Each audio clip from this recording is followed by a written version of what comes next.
Daniel Schneeman hitting 8th. Bo Naylor, the catcher. And in the number 9 hole, it's shortstop Brian Rocchio with lefty Joey Cantillo on the mound. For Greg Council's Cubs, a record of 51-35. First place in the National League Central, a 3-game lead over Milwaukee. Ian Happ is the leadoff man.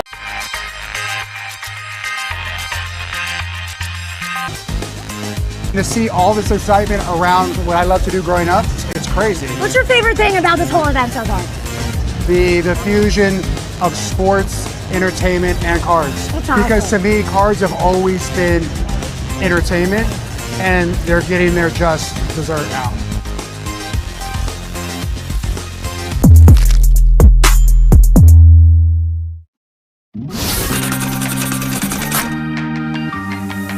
Now representing the organization, Jim Leland and AJ Hinch are presenting Miggy with a customized set of cleats made by renowned artist Marco Terzo, made from several significant baseballs from Miguel's career. The cleats are presented on a base representing the time he spent at both third and first base in his career.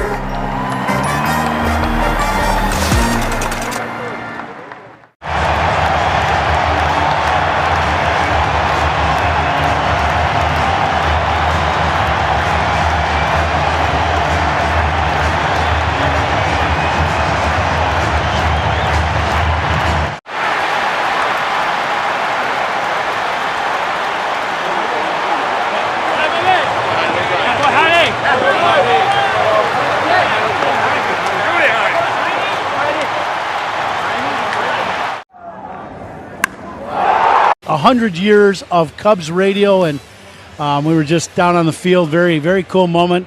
A great video, and listening to some of the old calls made me smile. I know it did you too.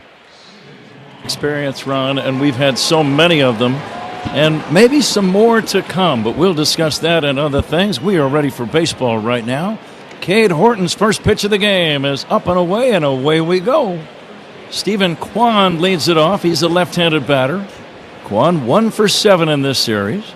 Horton, the right-hander, coming back. Fastball away. Cubs have played well, winning the first 2 games of the series. Ron, they have a chance to sweep all 3 here tonight. Yeah, Cubs have done what they've needed to do to win a ball game. Kwan takes low, 3-0. In both ball games, and, that's big key. You get big hits. Cubs have done that. They've hit a few balls in the seats, and it's been a good series coming back home to Wrigley Field. Let's see if Horton can come back from a 3-0 count. And the young right-hander fires, and that's going to be ball 4.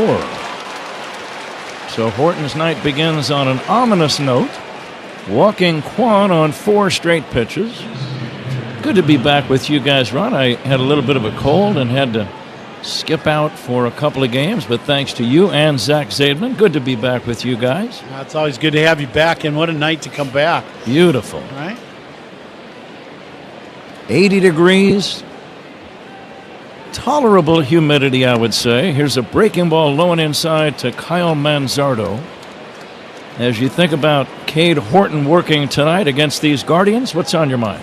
Well, I think, he walked the first guy, but being on the attack, if he can pitch ahead in the count with a good fastball and that great slider, you got to pitch ahead.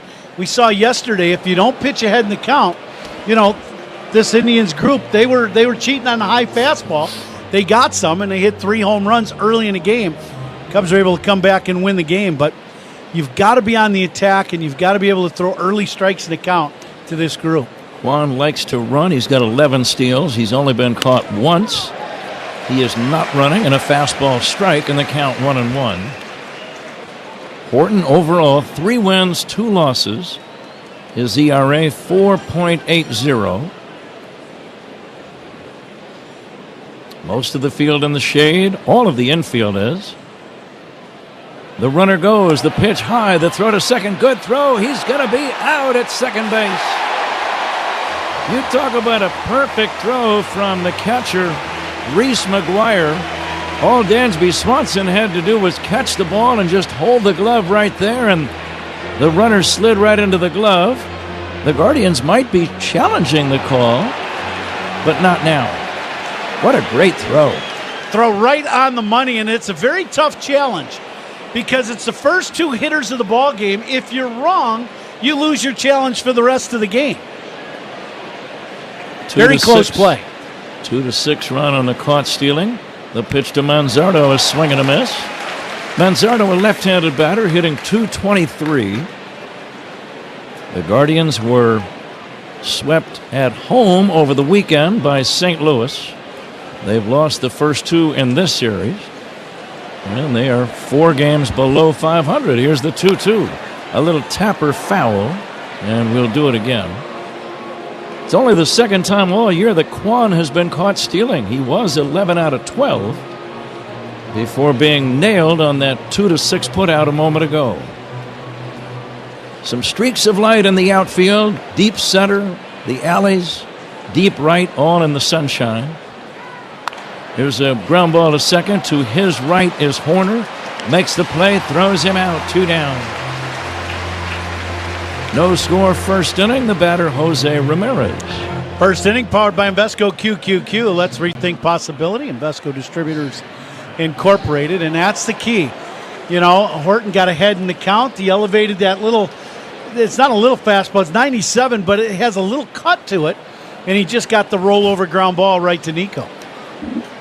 Here's the Guardians' best player, Jose Ramirez.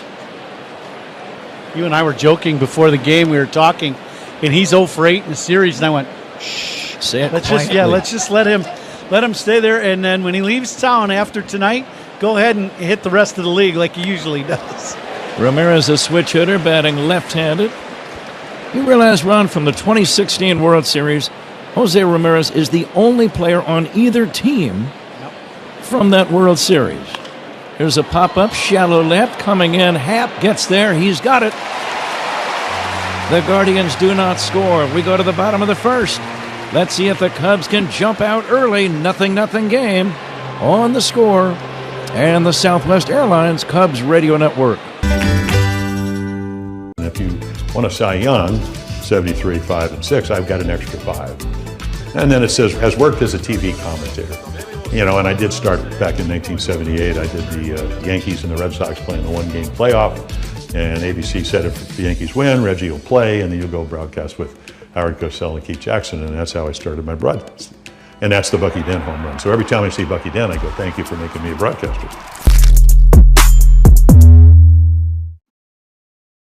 Baseball with Wi-Fi built for the biggest moments. Xfinity. Restrictions apply. Actual speeds vary. Not guaranteed.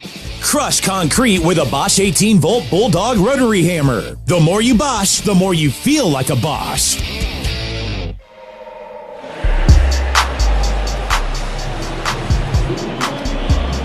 Jose Javier is the first base coach for the Cubs. Quentin Berry in the same capacity over at third. Cubs have Ian Happ to lead off against Joey Cantillo.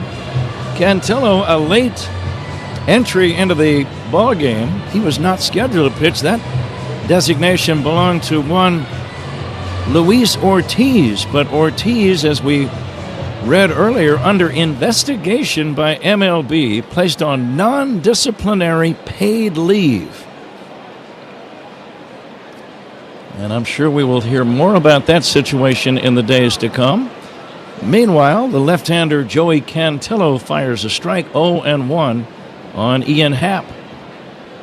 Happ without a hit in the series, nothing for 7. And the tall left-hander comes back and misses outside. Ron, what's the plan against Cantillo? I think for Cubs hitters, you got to just kind of see what you're going to get. Is he going to be an opener? His last outing was in AAA, and he threw into the 4th inning.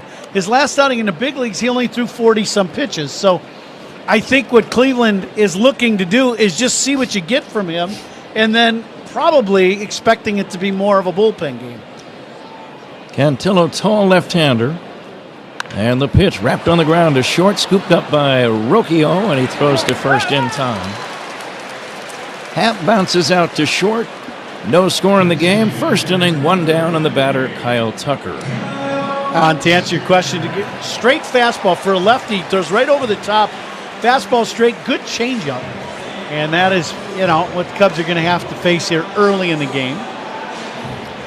Cubs leadoff man, sponsored by Benny's Beverage Depot. If Ian Happ would have gotten a base hit, Benny's would have donated $100 to the Greater Chicago Food Depository.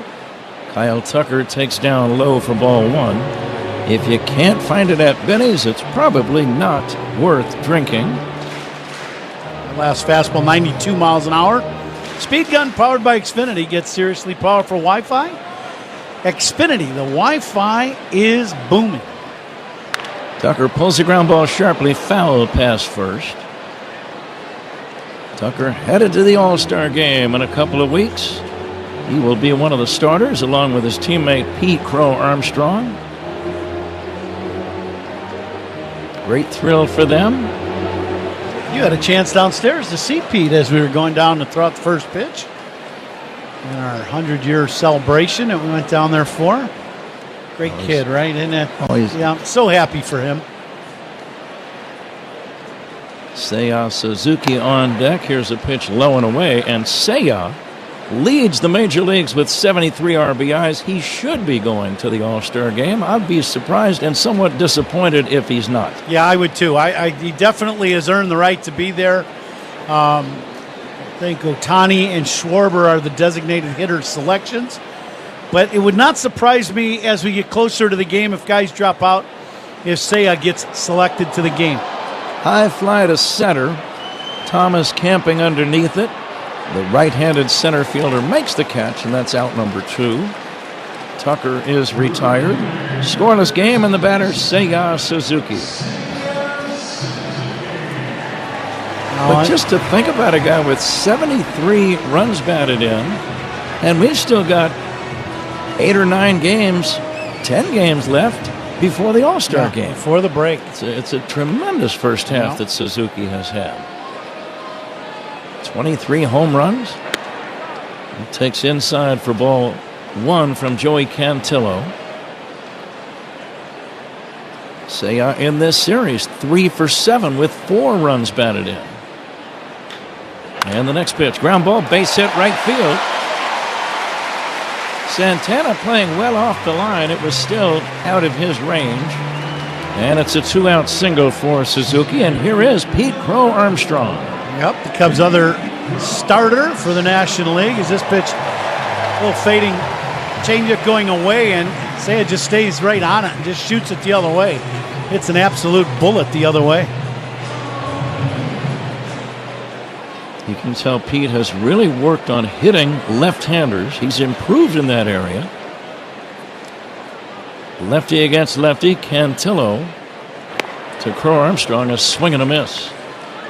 I think that's the thing that I like about Pete, maybe best of all, the fact that he is a worker. Yeah. And he's good now, but he wants to be even better, and you love to see that in a guy, Ron.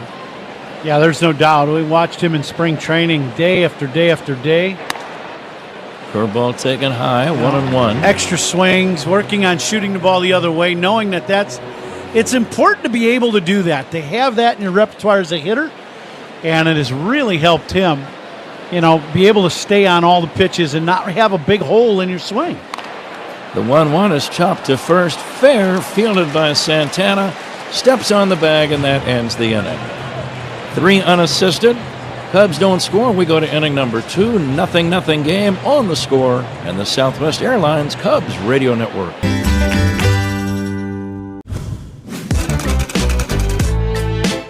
With these designs, I wanted to bring out the Old English letter font, but add a twist to it. This is one I've developed over the years and used on a lot of tattoos. You could tell a sign painter or a lettering person by their numbers. That reveals a lot about them. It's an honor to design for the Dodgers. It's almost gone beyond sports, even into fashion. Quality products ensure a flawless finish every time. Ready to start your next project? Visit BenjaminMoore.com to find a retailer near you. Benjamin Moore. See the love. Dear summer, ready to get your adrenaline pumping? Toyota's got 25 vehicles with available all-wheel drive and four-wheel drive. Toyota, let's go places. Top 2 at Wrigley. Cubs and Guardians are scoreless. The second inning is brought to you by Sea Glass Wines, official partner of the Cubs, bringing the California coast to you wherever you are. Pat? All right, Zach, thank you. Carlos Santana will lead off this second inning. Santana 4 for 8 in this series. Santana still with power, Ron. 10 home runs, hitting .240. Yeah, he's still a very good player. He's got pop in his bat, as you know. Generally, guys who last as long as him have a very strong work ethic. Yeah, he is excellent defender. He's been a very good player. The 0-1 is low and inside for a ball. 1-1 on Santana.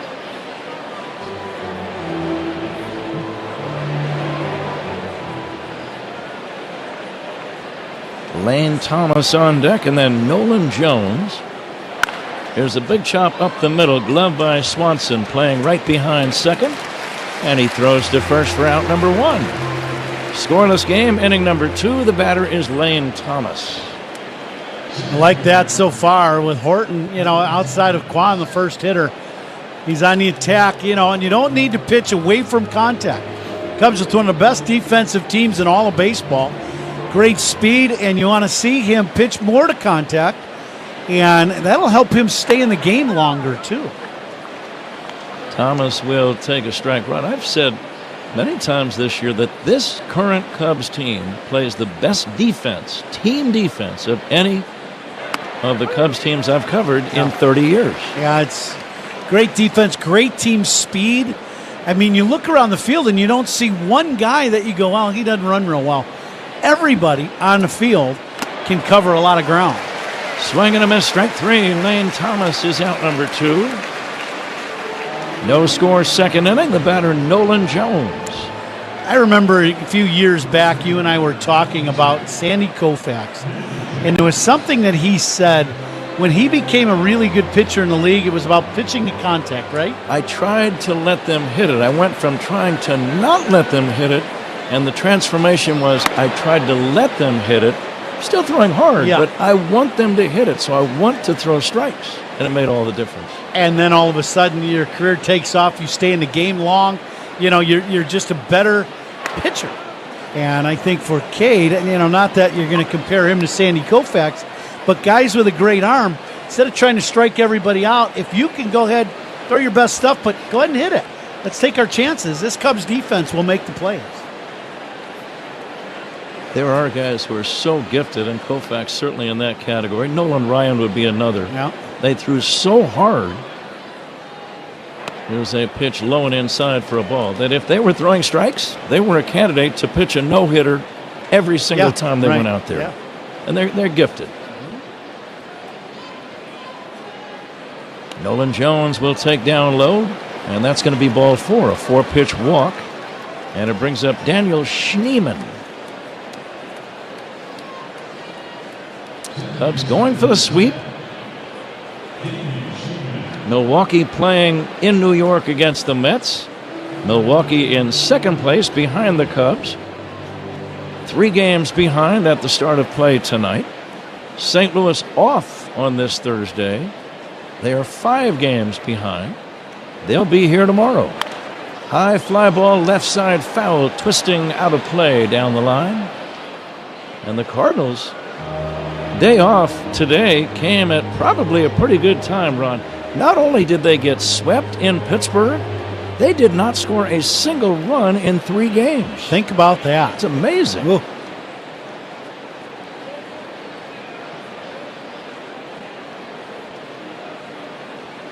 Keep an eye on those Pirates. They finished a 6-0 homestand against St. Louis and the New York Mets.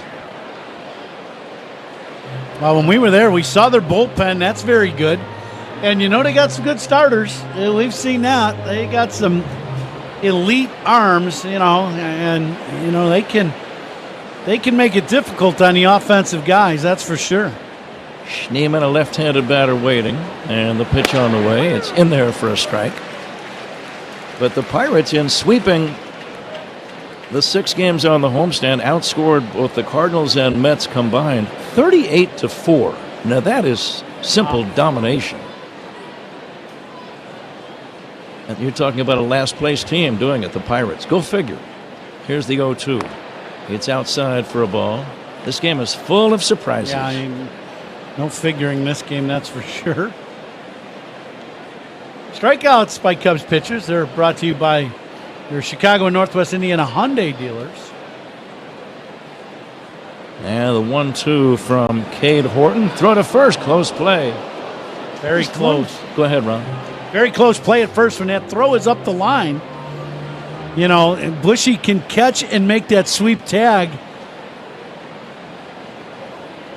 Now, he's safe, definitely. Think about that Pirates pitching staff and their young phenom, Paul Skeens. Here's a check swing. Did he go? No swing.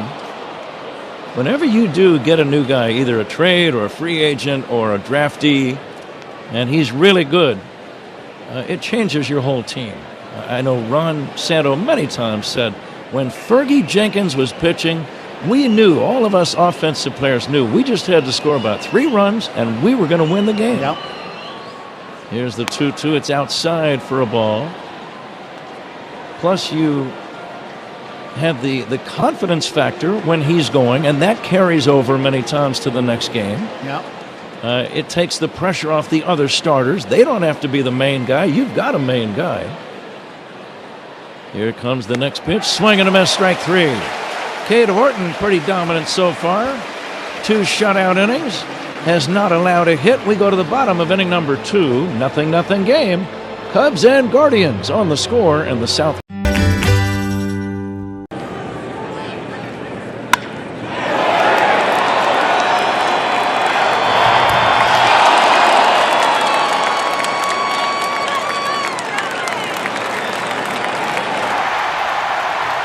When you switch and bring your phone. That's their best price on unlimited welcome with autopay plus taxes and fees. Only on a network you can count on. Slide into your local Chicago Verizon store today. $20 monthly promo credits applied over 36 months with a new line on unlimited welcome. In times of congestion, unlimited 5G and 4G LTE may be temporarily slower than other traffic. Domestic data roaming at 2G speeds. Price guarantee applies to then current base monthly rates. Additional terms and conditions apply. FinishingChicago.com for the industry's best drywall finishing, wall covering, glass systems, signage, and painting contractors. Rely on FinishingChicago.com. This Saturday, July 5th, the Cubs and Windy City Smokeout celebrate country music. Fans who purchase through Cubs.com/specials will receive a special Cubs and Windy City Smokeout themed t-shirt and bandana. Pat? Very good, Zach. We go to the second inning.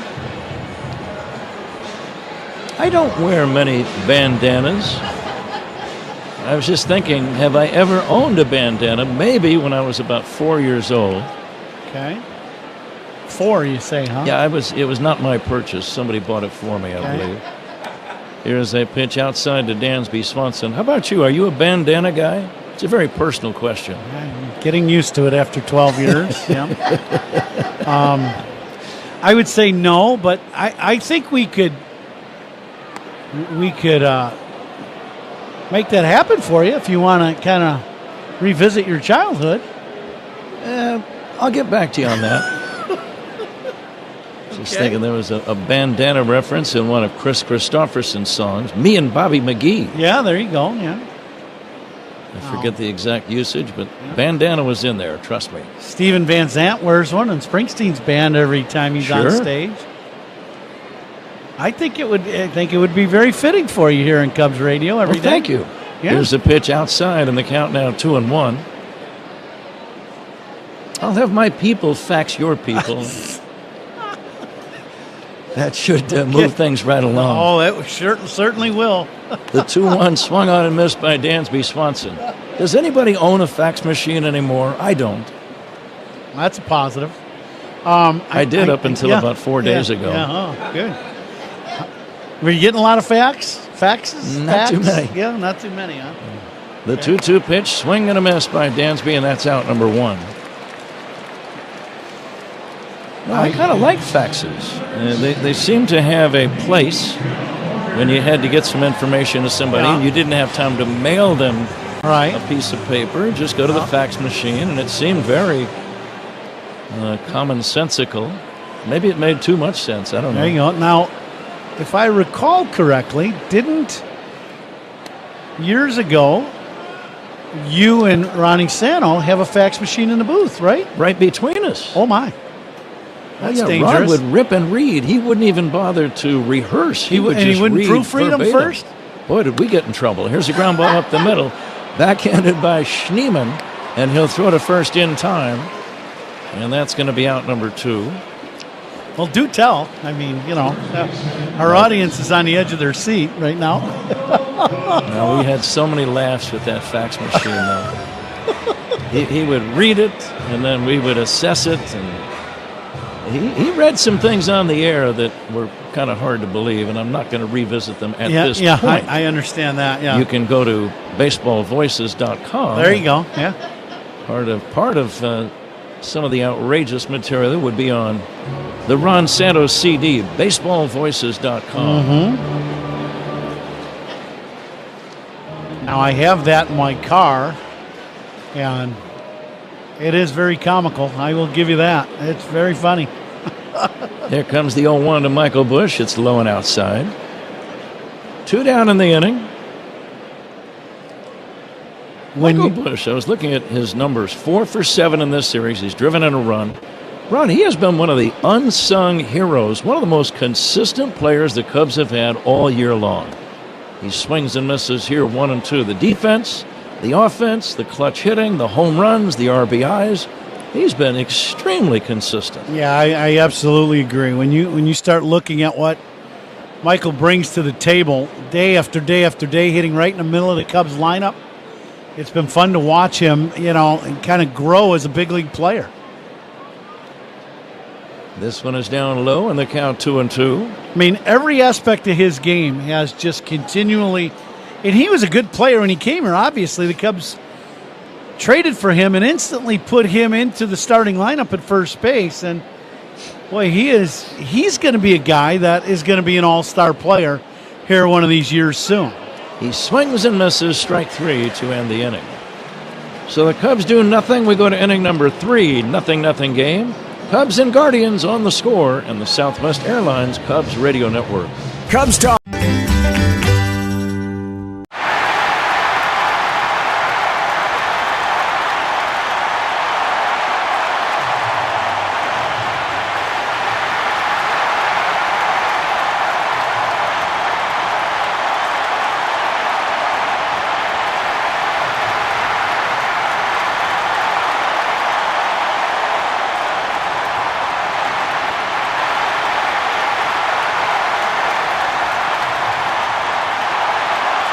Well, we certainly served it up over the plate. This is a burger fit for a home run king, the 99 burger in honor of Aaron Judge. They sell a bazillion of these at Yankee Stadium. It looks pretty good. I feel like we passed the test. What about you? I think so. Shoes on Cubs, Shoes on Deck is brought to you by TimberTech Decking and Railing. Everything wood should be. Visit TimberTech.com. Pat? All right, Zach. The Guardians in their traveling uniforms, navy blue shirts, gray trousers, red numbers on their backs, two-tone caps. They've got red bills and navy blue up on top. Variety of shoe colors. Cubs in their home whites. White shirts and trousers, blue pinstripes all over, blue hats, helmets, sleeves, and socks. As Matt Shaw leads off the Cubs' third. First pitch from Cantillo is taken down low for ball one. Cantillo perhaps working in his final inning. He has set down 6 of the 7 batters he's faced. Let's see if Shaw can crank up a Cubs rally. He takes a curveball down low, 2-0. Yeah, I think for the Cleveland, you're just kind of wondering what you get out of him. But if he can continue to throw goose eggs, since he's been sent down to the minor leagues, he has started. He threw in 4 1/3, I think, in his last outing in AAA, which was less than a week ago. Shaw takes a strike. You get pressed into service, and you gotta. If he keeps getting zeros, he may stay in the ballgame a little bit. But I anticipated, like you, I thought 2, maybe 3 innings tops. But we'll see. Changeup missed their run, 3-1. Uniform description sponsored by Benjamin Moore. On the field or the walls of your home, the right team and colors make all the difference. Swing and a miss, 3-2. Official paint of the Chicago Cubs, Benjamin Moore. Cardinals are here tomorrow, the 4th of July, Saturday and Sunday, 3 straight day games. A drive to right center, converging are Thomas and Jones. Thomas, the center fielder, makes the catch over toward right center, and that's out number 1, and the batter, Reese McGuire. Thomas has a weird habit as he is going for the ball in the gap, and then, the ball's still well in the air. He raises both arms like I got it, is what he's saying. But usually when an outfielder does that, that means they don't see the ball. And I looked up and I went, oh, he didn't. So, yeah, he does. I wonder if he's ever done that and the fielder backed away thinking. I don't know. I think, you raise your arms like that. Usually it means you don't see it. Or rather, he would go after it. Right. And you'd collide with him. Right. That would be more likely, Yeah, right? If he makes that move, you think, well, I better get over and help him out. That's exactly right. Every time I see him do that, instantly, my instant reaction is he doesn't see it. And luckily, my brain functions a little quicker than my mouth, and it doesn't come out every time. I can relate exactly to that statement, Ron. Here comes the 1-1. Swinging a foul back by McGuire. I would think you know exactly what I mean, right? Sometimes you see something and you wait 1 second and you're like, that was good. That was a very good second. I just waited before I said that.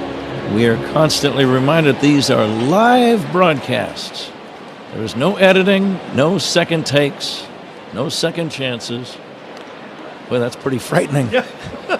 There is a curve fouled away, 1-2. You're on now, partner. I'm out.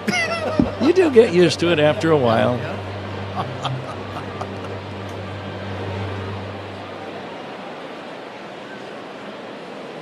Now the 1-2, lefty to lefty. The pitch on the way to McGuire. And he swings and misses, strike 3. Curveball got him. Strikeout number 3 for Joey Cantillo. And it brings up Ian Happ.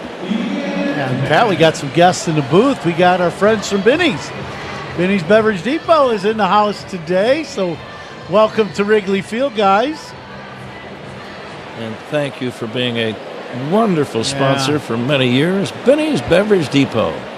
If you can't find it at Binny's, it's probably not worth drinking. First pitch outside to Ian Happ. Defensive alignment is straight away and deep against Ian. He bounced out to short his first time. He takes low. Defensive alignment sponsored by Fitzgerald Equipment. Material handling handled. Learn more at FitzgeraldEquipment.com. Big crowd ready to make some noise. 0-0 game. Each team with 1 hit. Almost all of the field now is in the shade. Happ takes another changeup away. I say green light on 3-0. What do you say? I'm always a fan of that. Ian is not a big fan of swinging 3-0. And every hitter is a little different. He's taking down low for ball 4. Happ is on. Kyle Tucker, the batter. Tucker flied to center his first time. Walks 2 Cubs batters. Sponsored by It'sNotAGameIllinois.com. Remember, a walk is free. A DUI is not. Drive sober or get pulled over. 2 down, bottom of the 3rd. 0-0 game. Lefty to lefty. Cantillo fires a strike.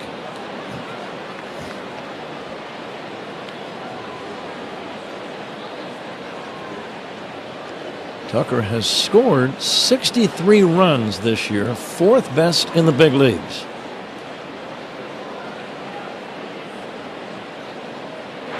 He takes the fastball just a little bit low, didn't miss by much. Now you got 2 of the league's leading RBI guys hitting right behind him. That helps. And, and they're the leading RBI guys because of the ability to get on base by Ian and by Tuck. Obviously, Tuck scoring as many runs as he does. Low and outside, 2-1. The wind is not going to be a big factor, but a ball hit to left, straightaway left, might get a little bit of a carry. Right field, not so much.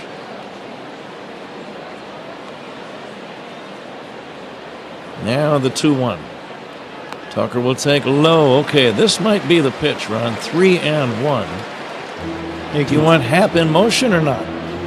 You can do either one. If Ian feels like you get a jump, fine. But for me, I think this is all about Tucker. You want Tuck to get a free swing. If he gets, I would assume he's not going to get a fastball here to hit. I would guess he's going to get a wrinkle of some kind. Happ is chased back to first. The reason I asked about Happ moving, you figure it's a 3-1 count. He might get a pitch he can drive, which possibly could lead to an extra base hit. Agree. And if the runner is going, it would increase the likelihood of him scoring from first on that hit. Now the 3-1. Tucker takes strike 2 call. Fastball right down the middle. Down the middle. I think it was a little high. Yeah, down the middle, but it was at the top of the zone. Tuck thought it was up, and it was borderline. And, one great thing that he does not swing at pitches out of the zone. That one barely a strike, and he did not offer. The next pitch, ball 4. So back-to-back walks, and that would make this almost a certainty of Cantillo working in his final inning after walking both Happ and Tucker. But let's see if Suzuki can rearrange the scoreboard right now. And this is where the Cubs have been so good. Teams have, Ian will get on. Tuck does not chase. He'll get on base either with a hit or a walk. And now you got to face Seiya, and he has done damage in this situation. Curveball strike. Kwan is not that deep in left, which surprises me. I would expect he'd be another 10 feet deeper, maybe 15. And he plays way around towards the line. I mean, it's amazing how close he plays to the foul line. The 0-1 to Seiya. Tapper foul, 0-2. Cantillo at 48 pitches. He is ahead now, 0-2 on Seiya. Scoreless game. First time either team has had 2 men on base at the same time. And the 0-2. Swing and a miss on a changeup. Strike 3. Cubs don't score. It's on to inning number 4. Scoreless game. Cubs and Guardians on the Score and the Southwest Airlines Cubs Radio Network. Listen for great Cubs guests all.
We wanted to introduce something new.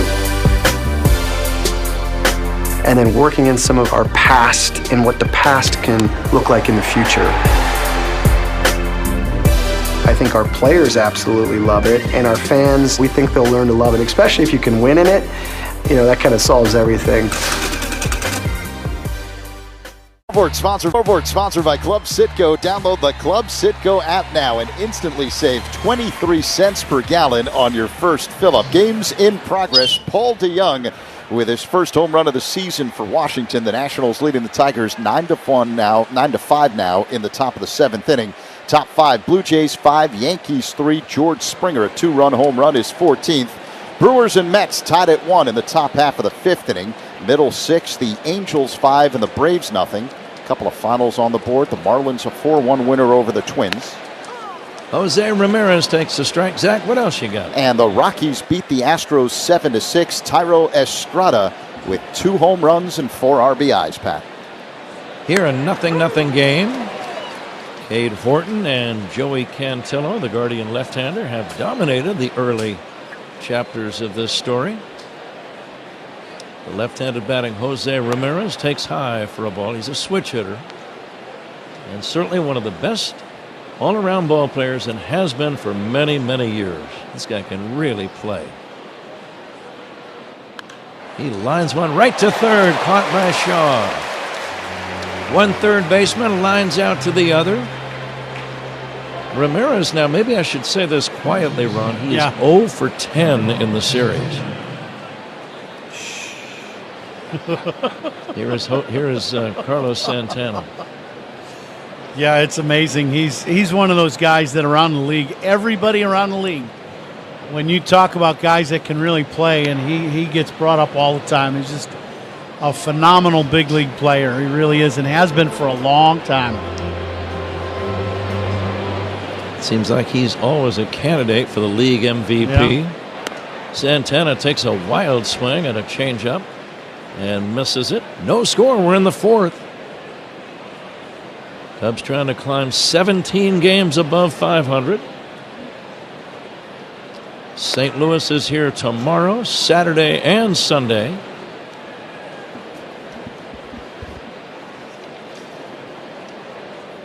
Got some pitching matchups for you. Colin Ray against Miles Michaelis tomorrow on the holiday. Swinging a foul at the plate, and the count now 2-2 on Santana. Jamison Tyone against Matthew Liberator on Saturday. And the Sunday matchup featuring Matthew Boyd against Eric Fetty.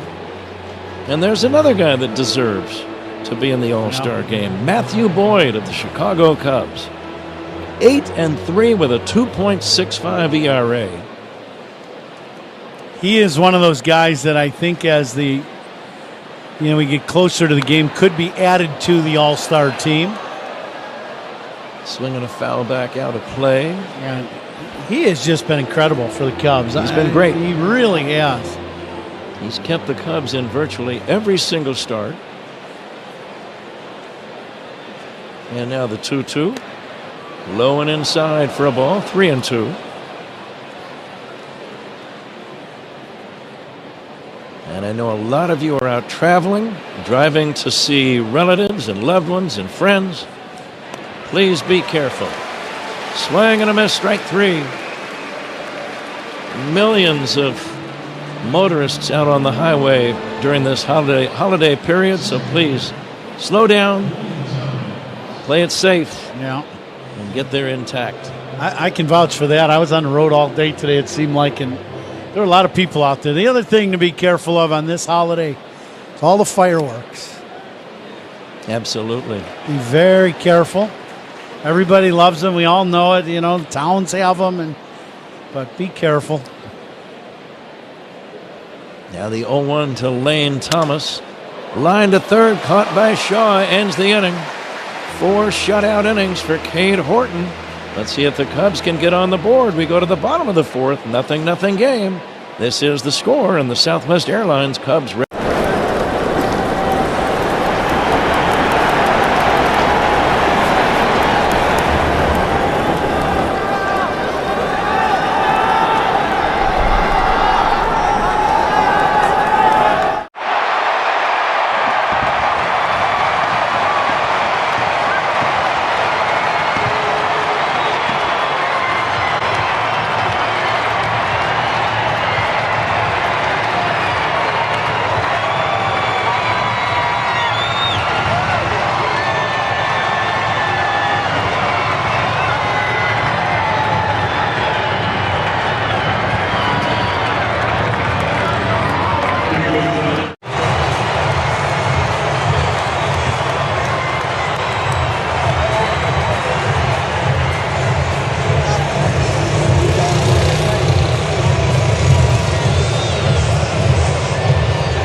JUL.com.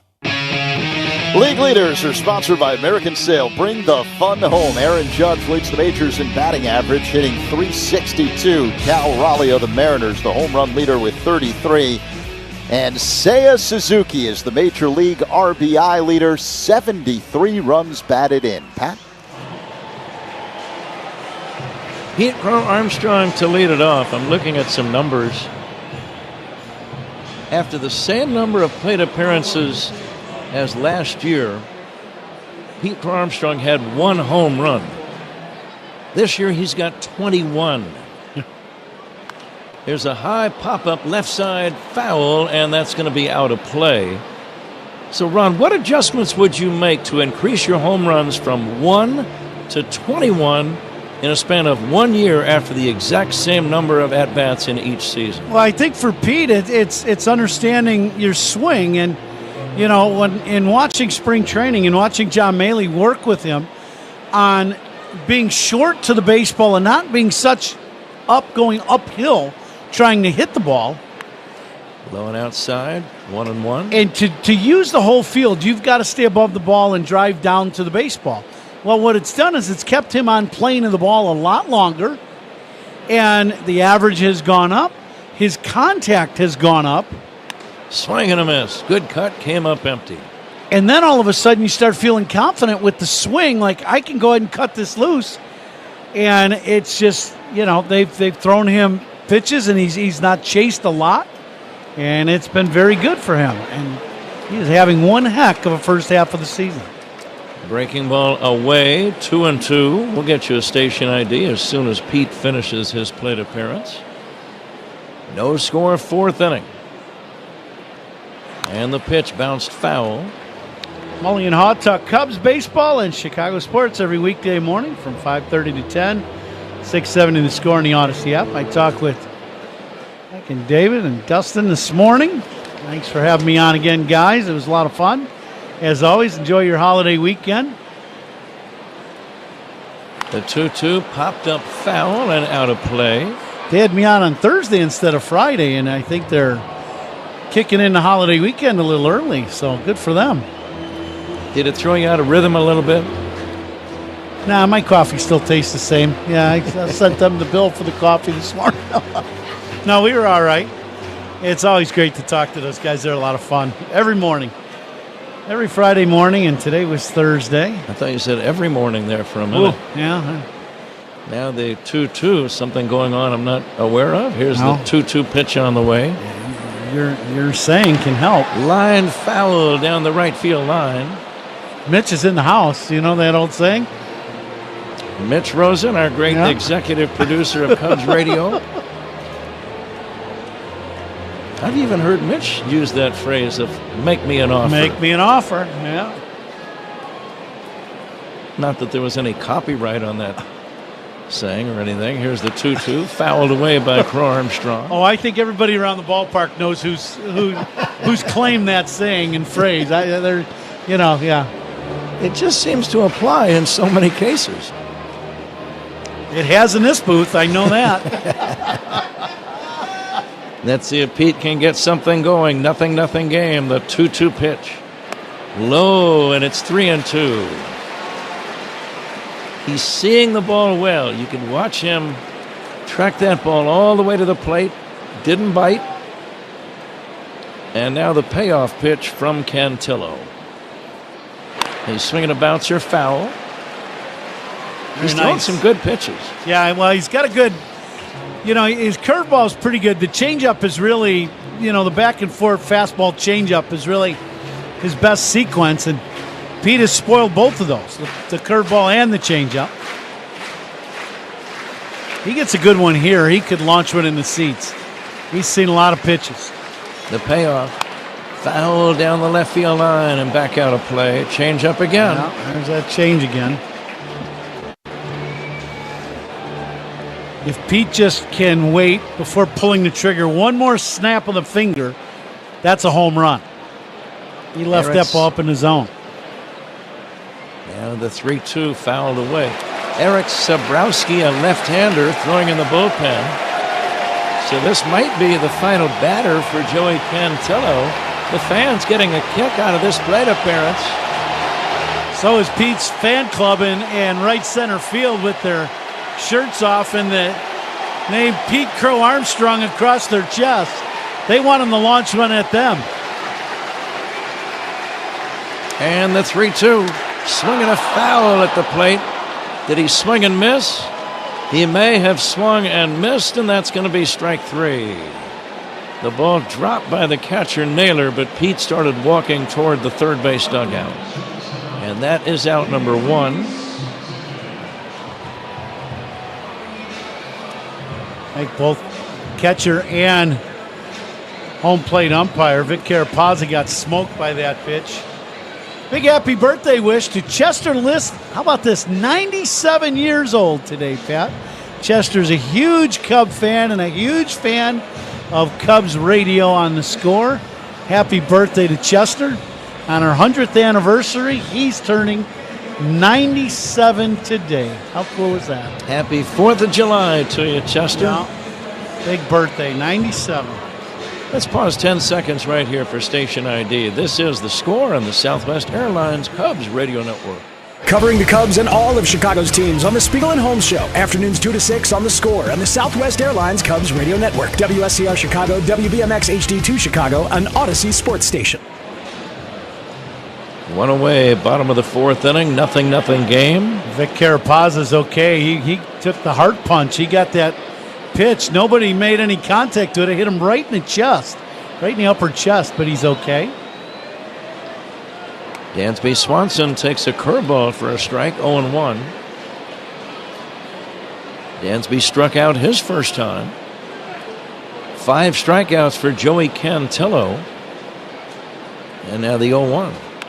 Wrapped on the ground, base hit left field. Past a diving Ramirez. 1 out single for Dansby Swanson. Cubs have their second hit of the game, and it brings up Nico Horner. And that, I thought they were going to send somebody to the mound, but apparently not. Cantillo will continue to work on Nico Horner. Now this could be a great matchup for the Cubs. If Cantillo hangs that changeup and leaves it up in the zone, Nico in this last road trip with 3 home runs, this could be home run number 4. Breaking ball low for ball 1. Swanson a good base runner, occasional base stealer. This 4th inning sponsored by Wintrust, home of the exclusive Cubs debit card. Member FDIC, EHL lender. Dansby 7 out of 10 stealing bags this year. Ball 2 to Nico. Now this might be a good pitch to run. You don't expect a pitch out on 2-0. I expect this pitch to be a changeup to Nico. See if he sits on changeup here. Swanson leading, not running. The pitch, curveball is low, 3-0. Sobrowski has been warming up for at least 10 minutes. Yeah, he's got to be ready. Yeah.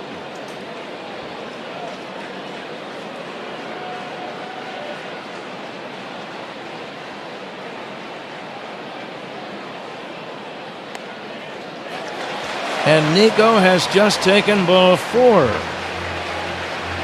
A single and a walk, 2 men on. And let's see if that's going to be the end of the night for starter Joey Cantillo.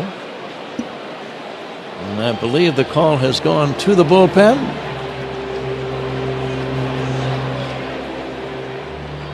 And there will be a pitching change. So we'll be right back. No score. Pitching changes by the opposition.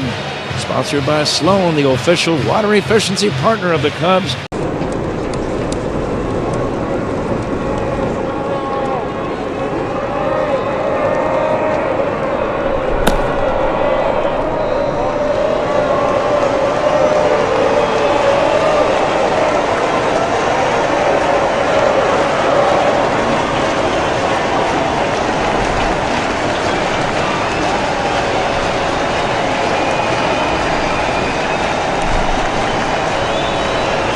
I believe this one's it's a rookie card, I know, but I feel like it's the first card that I ever, big league card. Obviously as a kid, trying to get to the big leagues, the dream of making it.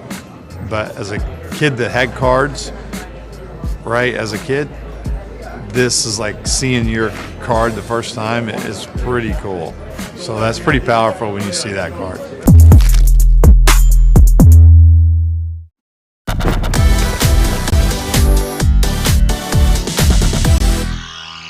If you were to find a jersey or if you swap a jersey with one of the players on the National League, who would it be? Who would you pick? Okay, so I got an Ohtani jersey last year, so Nice. I'm gonna probably say Harper.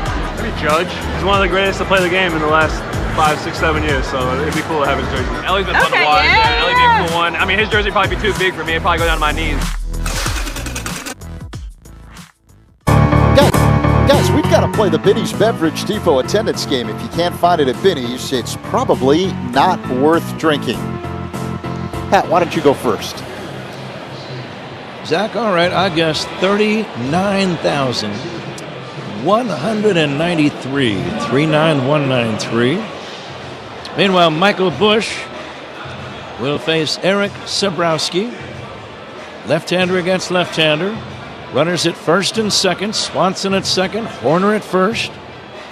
0-0 game. We are in the bottom of inning number 4. Does he jump on the first pitch here, Ron?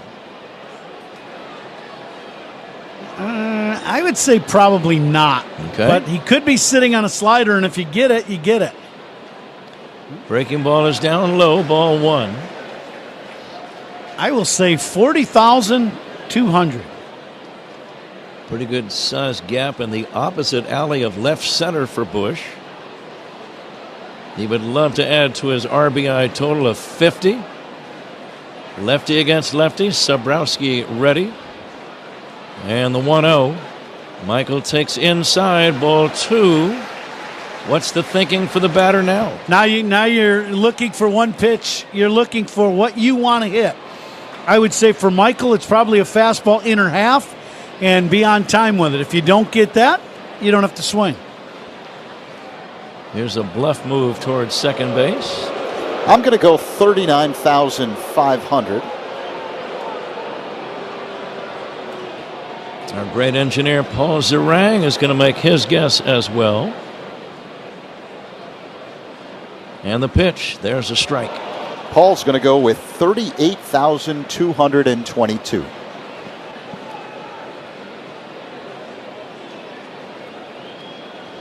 Scoreless game. Cubs and Guardians. Cubs trees. Michael Busch trying to drive in the first run. He takes a strike. And now it's 2-2. Michael got a fastball in his own outer third, maybe. But it looked like he was taking all the way. Busch 4 for 8 in this series, trying to come through. The pitch. Swinging a foul back. Pretty good fastball in on his hands. The outfield alignment is very unusual. Jones is way off the right field line. He's only about 100 feet away from the center fielder, Thomas. It's a very odd alignment. I just don't understand. Bushy hooks a slider down into the corner, and he's going to run for days. Now the 2-2 from Sabrowski. A check swing, no swing. So the huge gaps here are the right field line and left center field, and Kwan does not play very deep in left.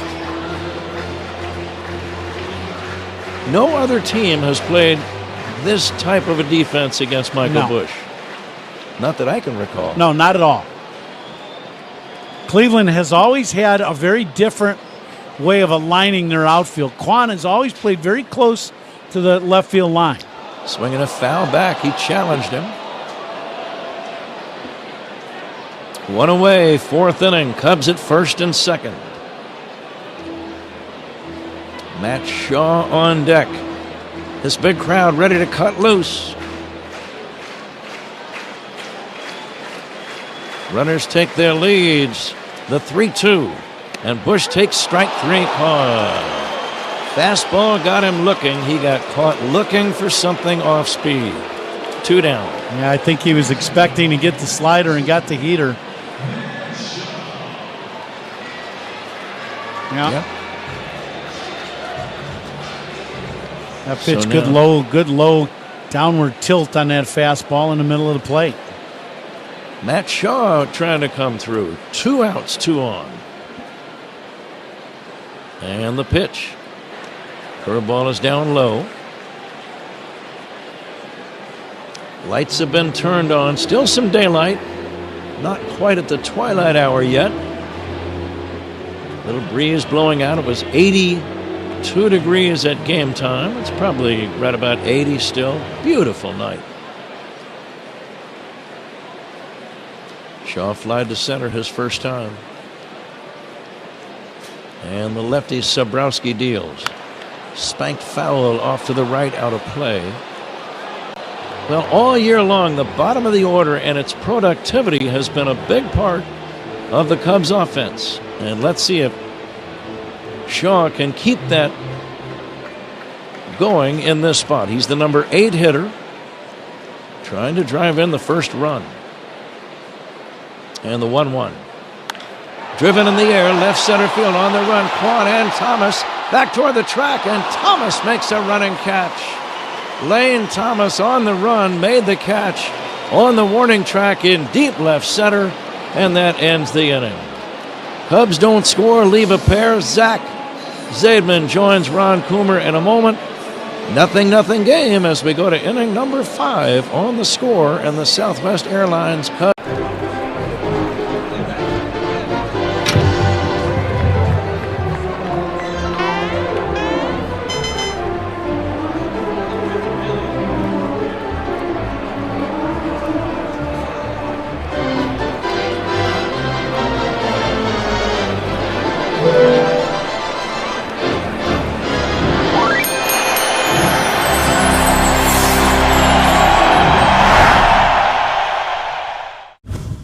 So without further ado, snap on your time goggles and prepare to zoom 1,000 years into the future.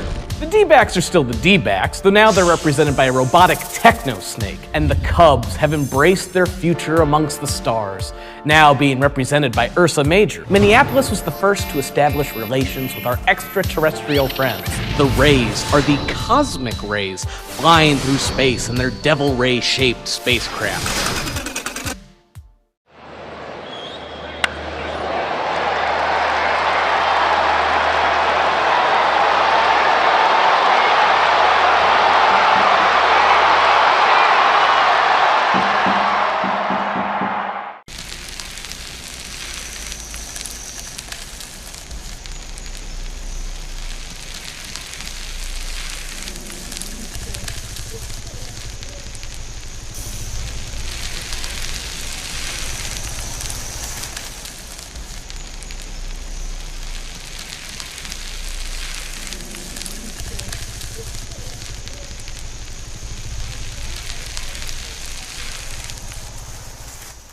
CUBS.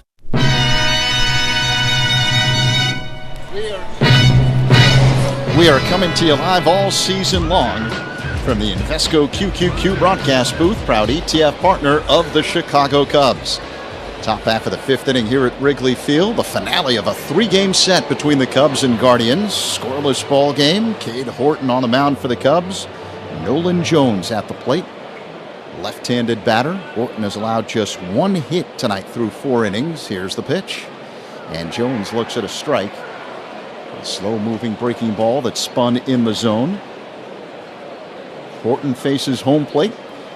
The right-hander now whirls and deals as Jones looks at strike 2.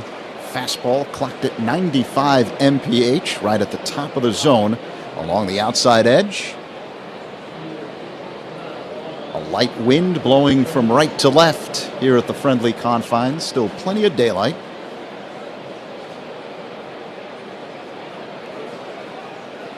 Horton's ready. Here comes the 0-2. And Jones hits a high fly ball, shallow right, moving back corner, coming in Tucker, and it's the right fielder Tucker who makes the catch. Out number 1. The first out brought to you by Xfinity. The Wi-Fi is booming. As Jones is retired, it'll bring up the second baseman Daniel Schneemann.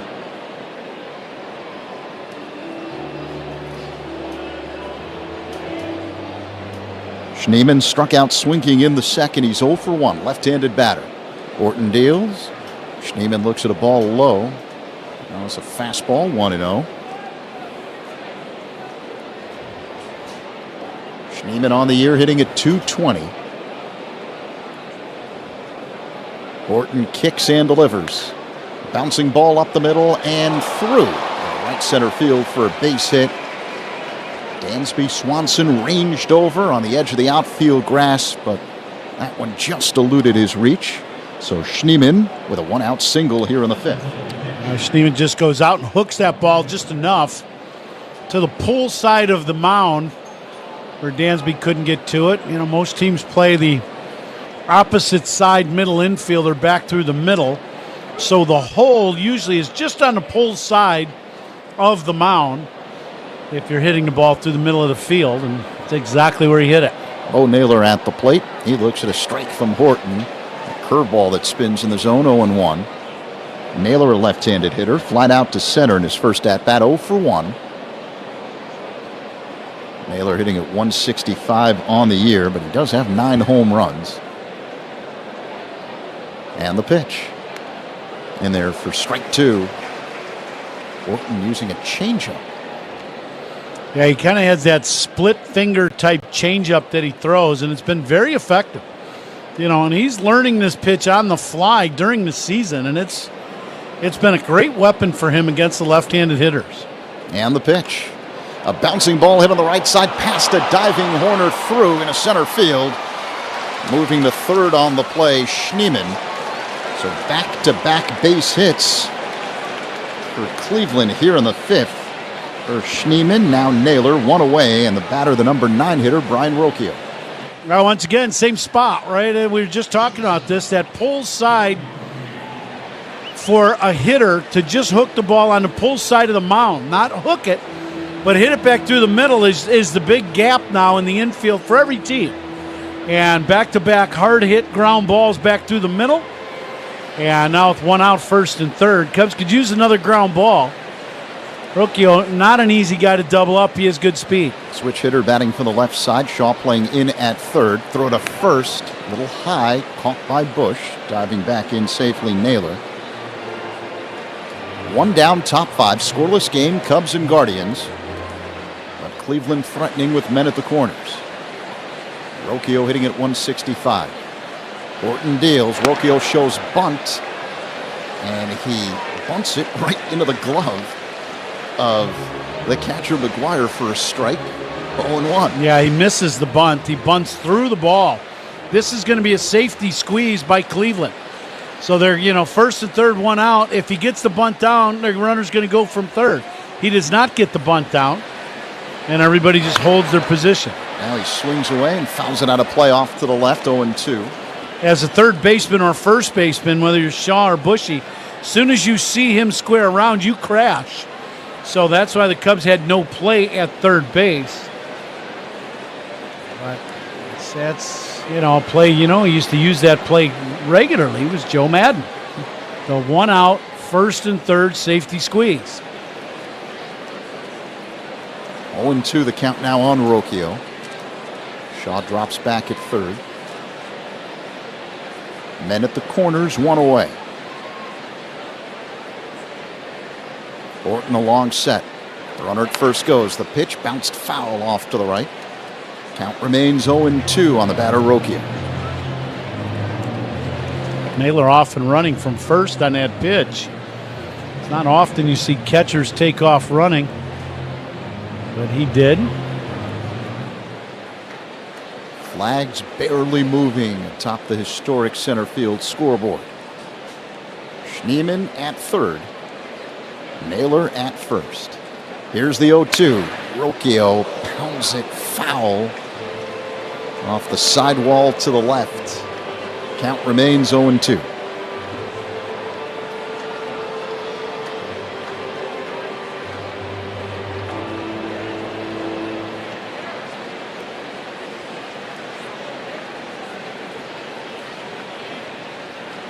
Horton takes a peek at first. That's where Naylor is. Sets at the belt, looks at third. That's where Schneemann is.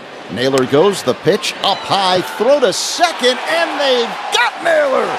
Tag applied by Swanson. McGuire nails Naylor 2 away. Caught stealing 2-6, and Schneemann stayed at third. Yeah, this is a play where, you want Schneemann to take off from third as soon as McGuire cuts loose this throw. He does not, and the Cubs throw Naylor out at second base. So great play for the Cubs. Great tag and catch by Dansby on this throw. And now Cubs can get out of this inning with no runs. Rocchio bounces one to second, fielded on a high hop by Horner. The flip to first in time. And the Cubs work out of the jam. Schneemann stranded at third. Middle 5, scoreless ball game. Cubs and Guardians on the score and the Southwest Airlines Cubs Radio Network. Hey, Chicago.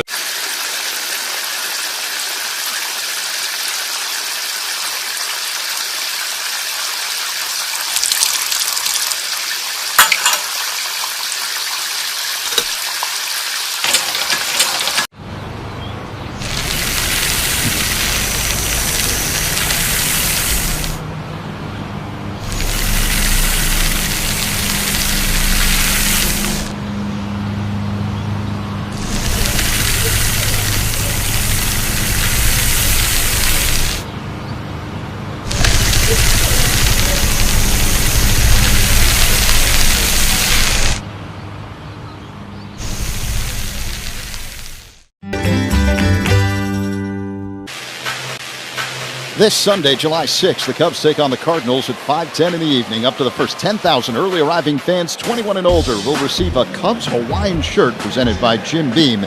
Be here for it. Purchase tickets at cubs.com/tickets. It's a pretty cool item. You're big on the Hawaiian shirts, right? I could be. Mm-hmm. Especially a Cubs Hawaiian shirt. Joe? Rios? I mean, you've got a pretty cool jersey on as we speak. We do have. Thank you to the Cubs. They made Pat and I. That was a Joe Rios thing too. So thank you, Joe. But he made Pat and I jerseys today with our name on it, with the number 100s for the anniversary of Cubs Radio 100 years. So very cool day today. We celebrated throughout the day. Some very neat things for Chris Tannehill with a great. Montage of all the great voices of Cubs radio.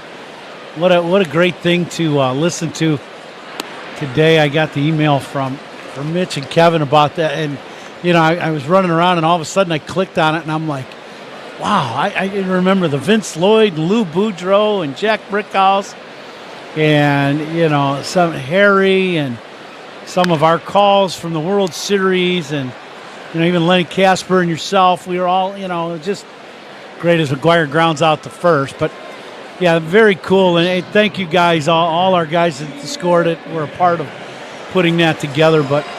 And Mitch Rosen, it just is a very cool day today for all of us involved in Cubs Radio. 100 years, Cubs Radio. A lot of great personalities over the years on Cubs Radio. That's the understatement of the day, Zeke. Ian Happ now at the plate, one away, bottom of the fifth inning. Scoreless game, Cubs and Guardians. Eric Sobrowski's pitch is inside, backing Happ off the plate with a 94-mile-per-hour heater. It was fun as when we were down on the field as they were doing the video tribute before the ball, before we went out to throw the first pitch, is to hear Pat's call of Game 7 of the final play.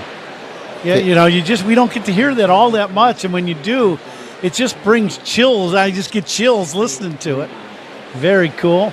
And last pitch inside 2-0, as Pat would say, that call never goes out of style, right? He said, how about the slip of KB slipping at third base? When that happened, I just remember it like it was yesterday, and I'm like, oh no. And I'm like, whew, it went right to Riz. I'm like, thank God.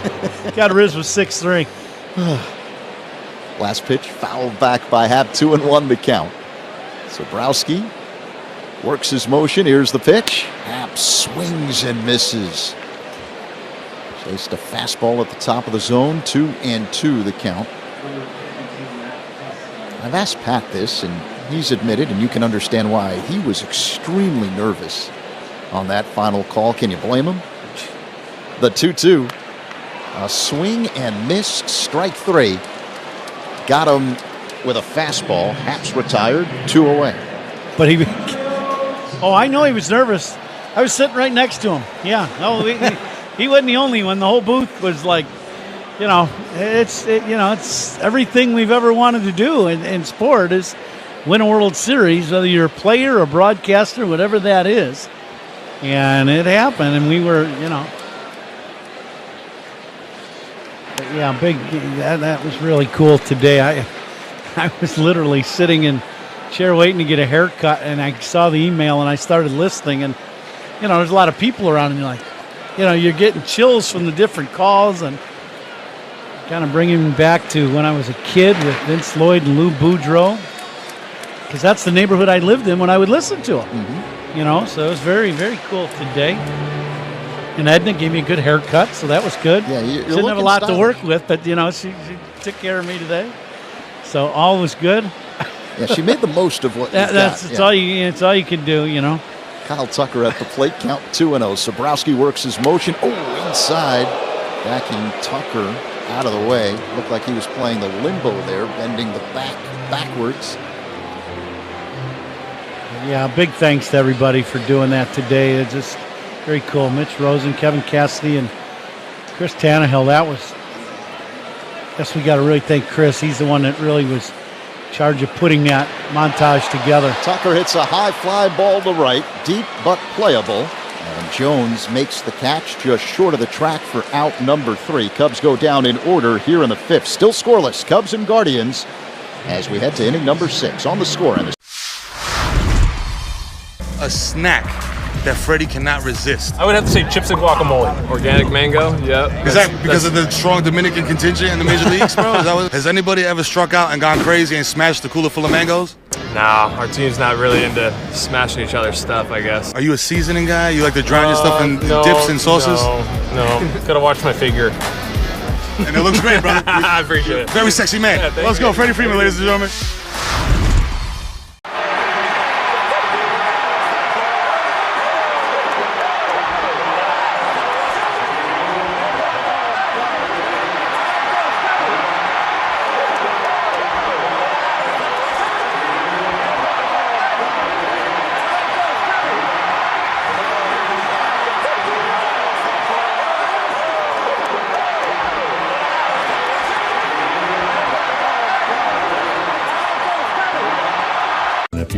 Won a Cy Young, 73, 5, and 6. I've got an extra 5. And then it says, has worked as a TV commentator.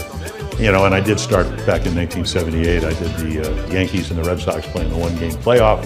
And ABC said if the Yankees win, Reggie will play, and then you'll go broadcast with Howard Cosell. Future You is using their rapid rewards for their next vacation.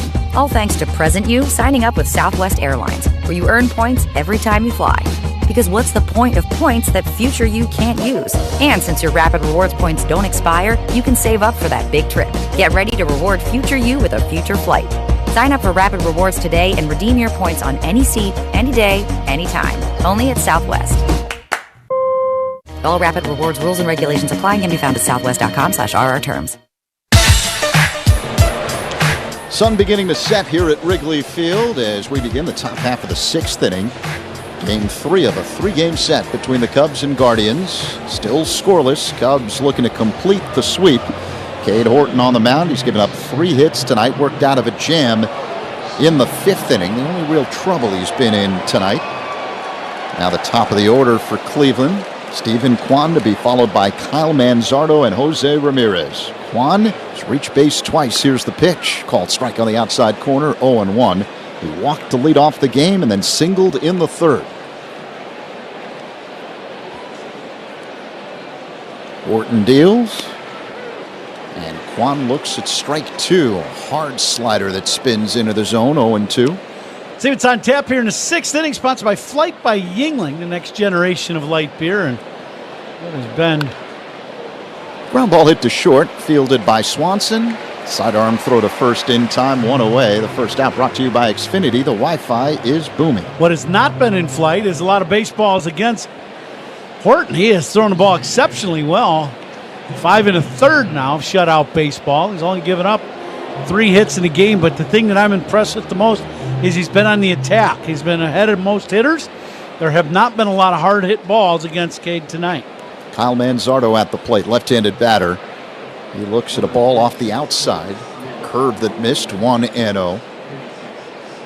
Horton, a couple of back-to-back rough outings.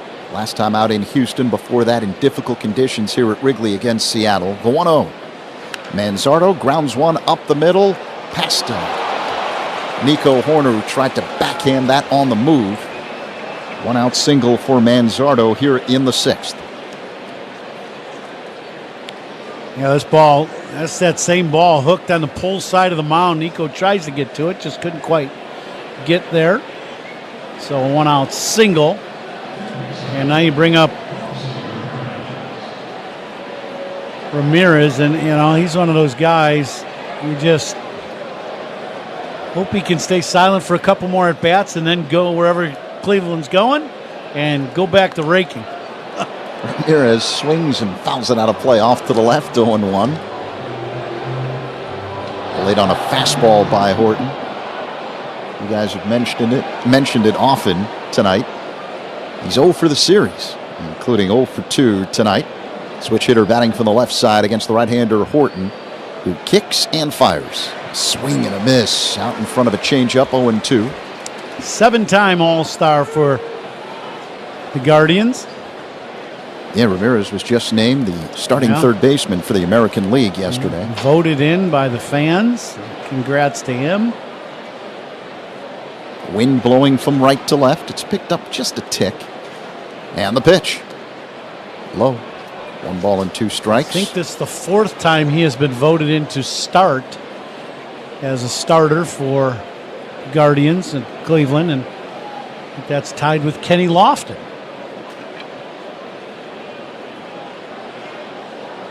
Horton looks at first. That's where Manzardo is.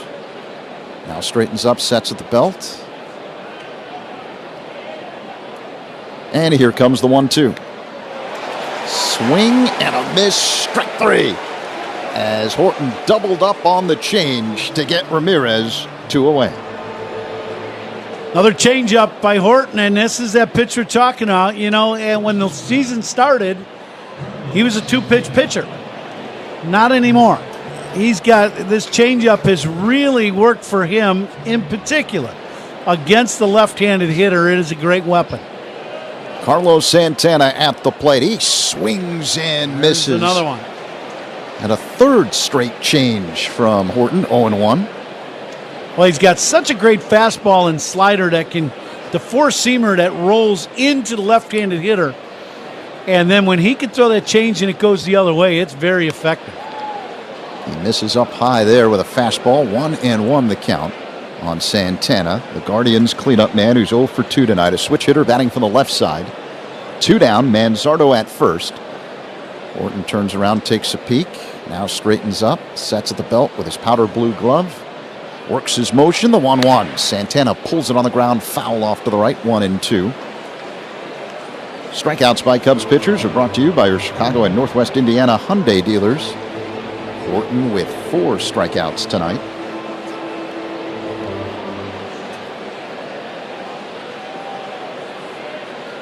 Santana in open stance from the left side. The right-hander Horton deals.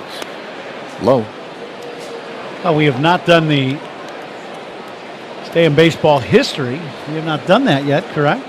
Yeah. Brought to you by the Village of Bedford Park.com.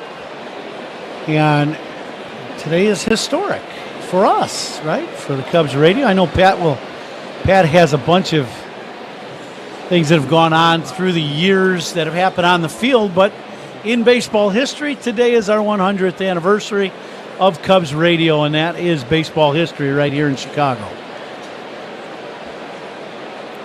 Horton is ready.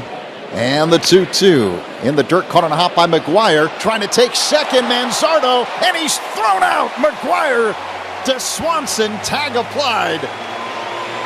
And Manzardo an easy out, trying to slide into second base. That's out number 3. Middle 6, still scoreless. Cubs and Guardians on the score on the Southwest Airlines Cubs Radio Network. Tonight, the Cubs and the Score are celebrating one.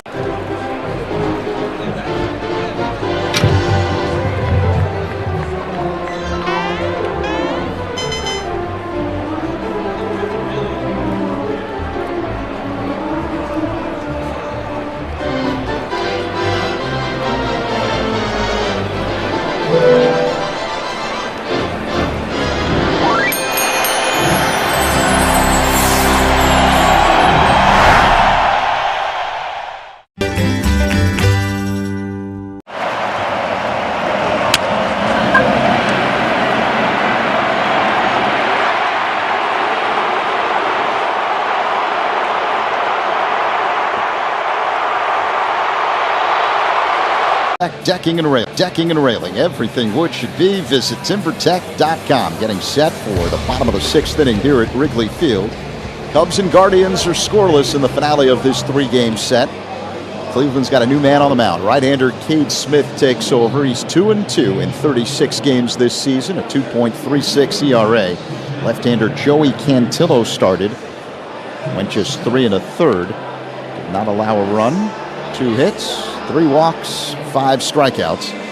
Pitching changes by Cubs opponents are sponsored by Sloan, official water efficiency partner of the Chicago Cubs and leader in smart water and commercial restroom solutions. Visit sloan.com.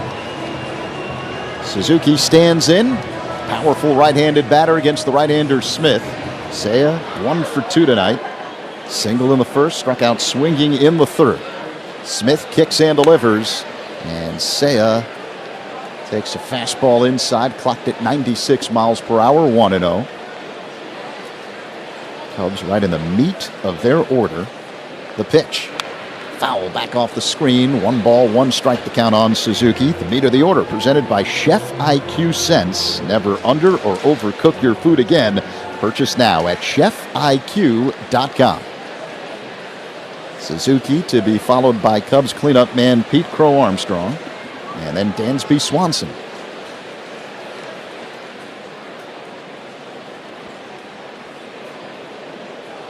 Seiya leads Major League Baseball with 73 runs batted in. The pitch, swing and a miss. And a breaking ball off the outside. 1-2.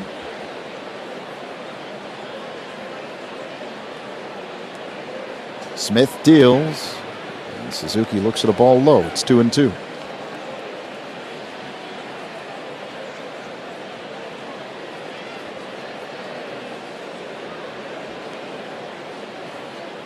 Smith sets up high, works his motion, and Seiya swings and misses. Strike 3. Got him with a splitter, 1 away. A lot of off-speed stuff tonight to Suzuki. Come up empty a couple of times tonight. Single in his first at-bat. A nice round of applause for Pete Crow Armstrong as he digs in. PCA 0 for 2 tonight. Left-handed batter against the right-hander Smith, who deals. And that one is lined foul off the netting to the left. 0-1. PCA on the year hitting at 266, 21 home runs, 64 RBIs. And the pitch. Swing and a miss. 0-2, a blazing 98 mile per hour heater at the top of the zone.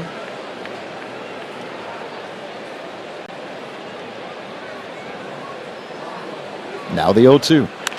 A ground ball hit to second. It's fielded by Schneemann.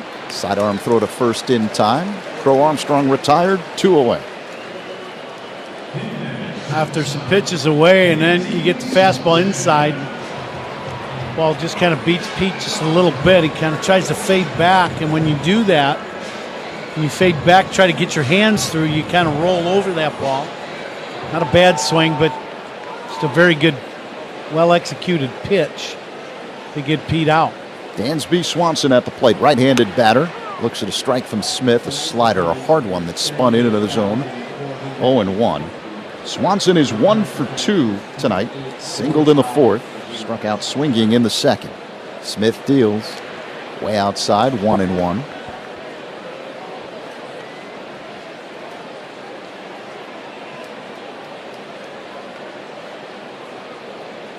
Smith peers in, gets the sign from his catcher. Naylor straightens up. He's ready, the 1-1. Low and outside, a splitter that missed. 2-1 the count now with Dansby at the plate.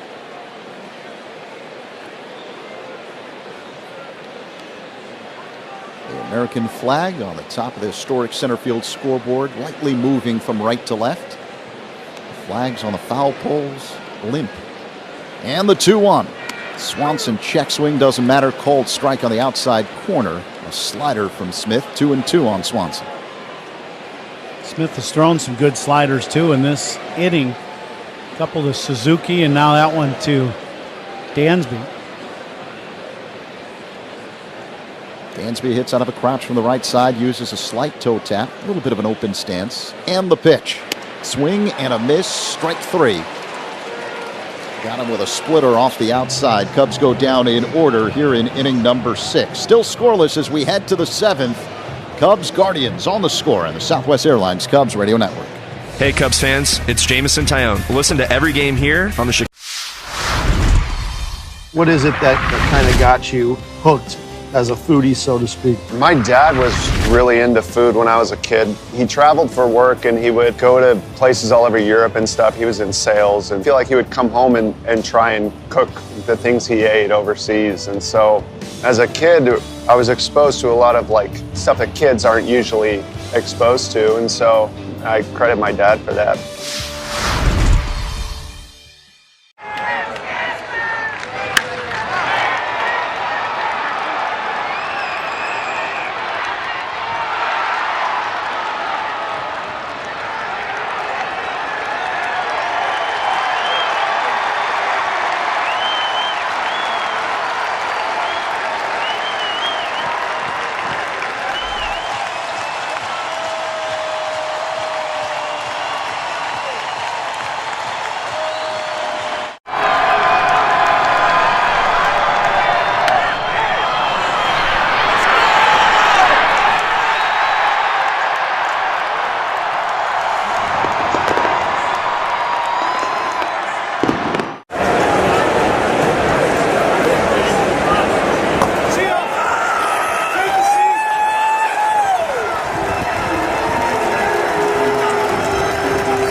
We get set for the top half of the 7th inning here at Wrigley Field. We're coming to you live all season long from the Invesco QQQ broadcast booth. Proud ETF partner of the Chicago Cubs. Pat? Cade Horton pitching great ball tonight. 6 shutout innings, and he's going to keep on going here in inning number 7. Carlos Santana leads it off. Check swing, broken bat, ground ball foul. The ball went over toward the Cubs' third base dugout. The barrel with the jagged edge ended up in fair territory about 20 feet away from home plate on the third baseline, and he was left with just a stick in his hand. But Cade Horton starting his 7th inning. This is the longest outing of his brief and impressive young big league career. He's never gone more than 6.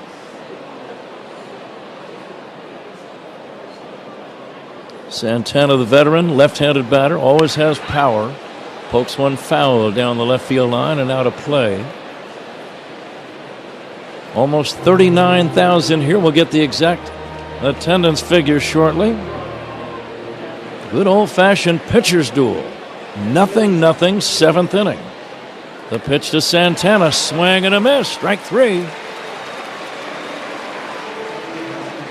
So 6 1/3 innings now for Cade Horton. That's a new career high. If you told him right now, he'd say, I just want to win this ball game. I want the team to win this ball game. Cubs trying to sweep the series as they wait for the Cardinals to arrive tomorrow on the holiday at 1:20 in the afternoon.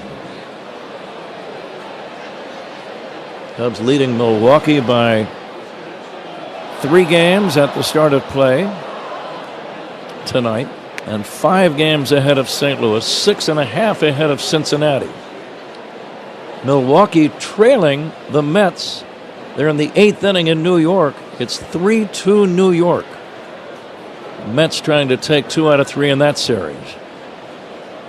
And I think we've reached the scoreboard watching portion of the season. I think the 1st of July, in my opinion, Ron, makes it pretty much official. It's completely allowable and, in fact, encouraged. Watch those scoreboards. Are you talking about July, or are you talking about May 1st you were doing that?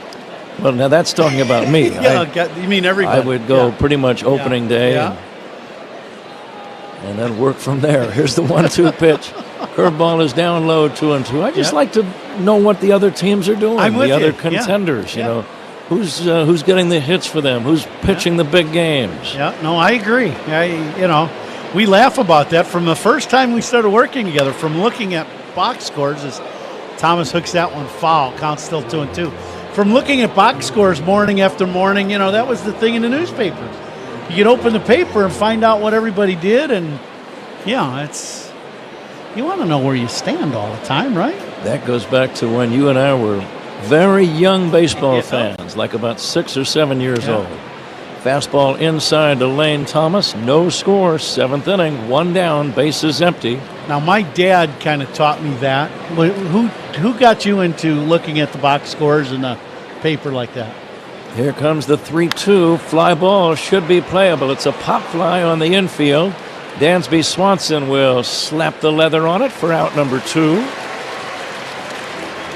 I would say both of my parents encouraged reading of all kinds. They were both teachers. Right. Dad was a college professor. Mom was an elementary school teacher, so they encouraged reading and learning and getting good grades, but they loved sports as well, especially my dad. Yeah. And it was just a very natural thing to love reading and sports at the same time. Natural for me, that is. Yeah. 2 down, nobody on. Nolan Jones, the batter. Horton at 88 pitches in this ballgame. He has been cruising along, just throwing a phenomenal game. He's given up 4 hits and no runs so far. Here's a sharp ground ball into right field, a base hit. I mentioned, Ron, it's already a career high for Cade Horton. I'm sure they're talking to him in between innings and making sure he has plenty of stamina and is not bothered by this long outing. But I think many times a manager, and maybe even a pitching coach too, as long as he's pitching effective ball, leave it alone. Yeah. He's had no misfires. The first sign that kind of red flags the dugout is when your young pitcher starts, he'll misfire bad. We've not seen that at all from Horton yet. He's at 89 pitches and throwing the ball very well. High fly ball, right center, playable for Crow Armstrong. Waiting, calling, squeezing. 7 shutout innings for Cade Horton. We go to the bottom of the 7th, 0-0 game. This is the score on the Southwest Airlines Cubs radio network. It is time for the 7th inning stretch.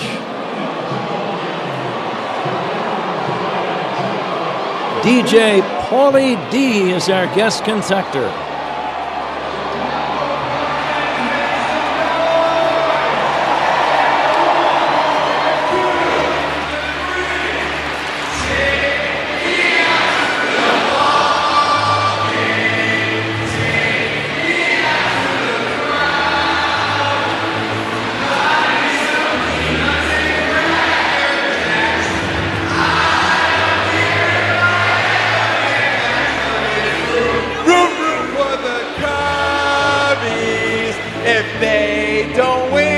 Shame, for it's 1, 2, 3 strikes, you're out at the old ball game. Chicago, let's get some runs. Start your mornings with Cubs Talk, Mully and Haw, mornings 5:30 to 10 on the. I feel like food and sharing a meal with someone is a universal language. You can't go to a ballpark and not have a nice hot dog. So if I'm at the ballpark, I'm gonna get a nice heavy glizzy. You gotta have chili on there, you gotta have cheese. If your hot dog isn't bending in the middle because it's like about to fall apart, then you're not doing it right. So you gotta have a glizzy and then something cold, whatever it is, beer, lemonade. You gotta have something cold to wash that hot dog down with.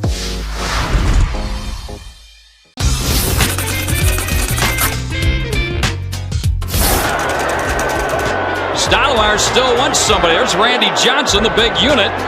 He towers over everybody. Randy's got to change his cap.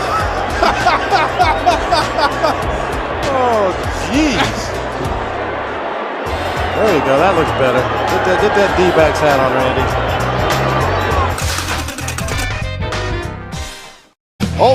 All reviews in this game are sponsored by Northwestern Medicine. A second opinion is always a good idea. Get yours at Northwestern Medicine. Pat? Cleveland's new right-hander, Zach, is Hunter Gaddis, Gaddis. And the right-hander will face Nico Horner, Michael Busch, and Matt Shaw. Nothing game. Let's see if Horner can spark a rally in this 7th inning. Here's the pitch to Nico. Swinging a fly ball to left. He did not get all of it. Kwan is going to make the catch. Kwan, the left-handed left fielder, 1 down. Hardest working player of the game today, brought to you by Bosch Power Tools. The more you Bosch, the more you feel like a Bosch. I think there's only one guy you really go for with that, right? Hardest working player of the game. Got to be Cade, right? Cade Horton. 7 innings of shutout baseball. We need to get him some runs. Michael Busch, the batter. Busch 0 for 2 with a couple of strikeouts. Gaddis fires a strike. Gaddis, a full beard, long dark hair flowing out the back of his blue Guardians cap. Busch has 14 home runs. Swings and misses. He was trying to launch with that cut. Nothing and 2 on Michael. Little slider down and in. Bushy took a big rip, as you said, just came up empty. 7th inning stretch sponsored by the new Volvo XC90, designed for life. And the pitch to Busch, off speed and outside. Twice the Cubs had 2 men on. Their best scoring chance was the 4th inning, when Swanson singled and Horner walked with only 1 away, but Busch struck out and Shaw flied to the warning track in left center. Busch takes inside, 2-2.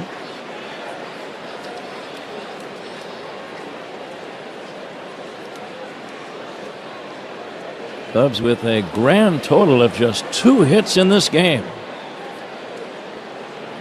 Now the 2-2.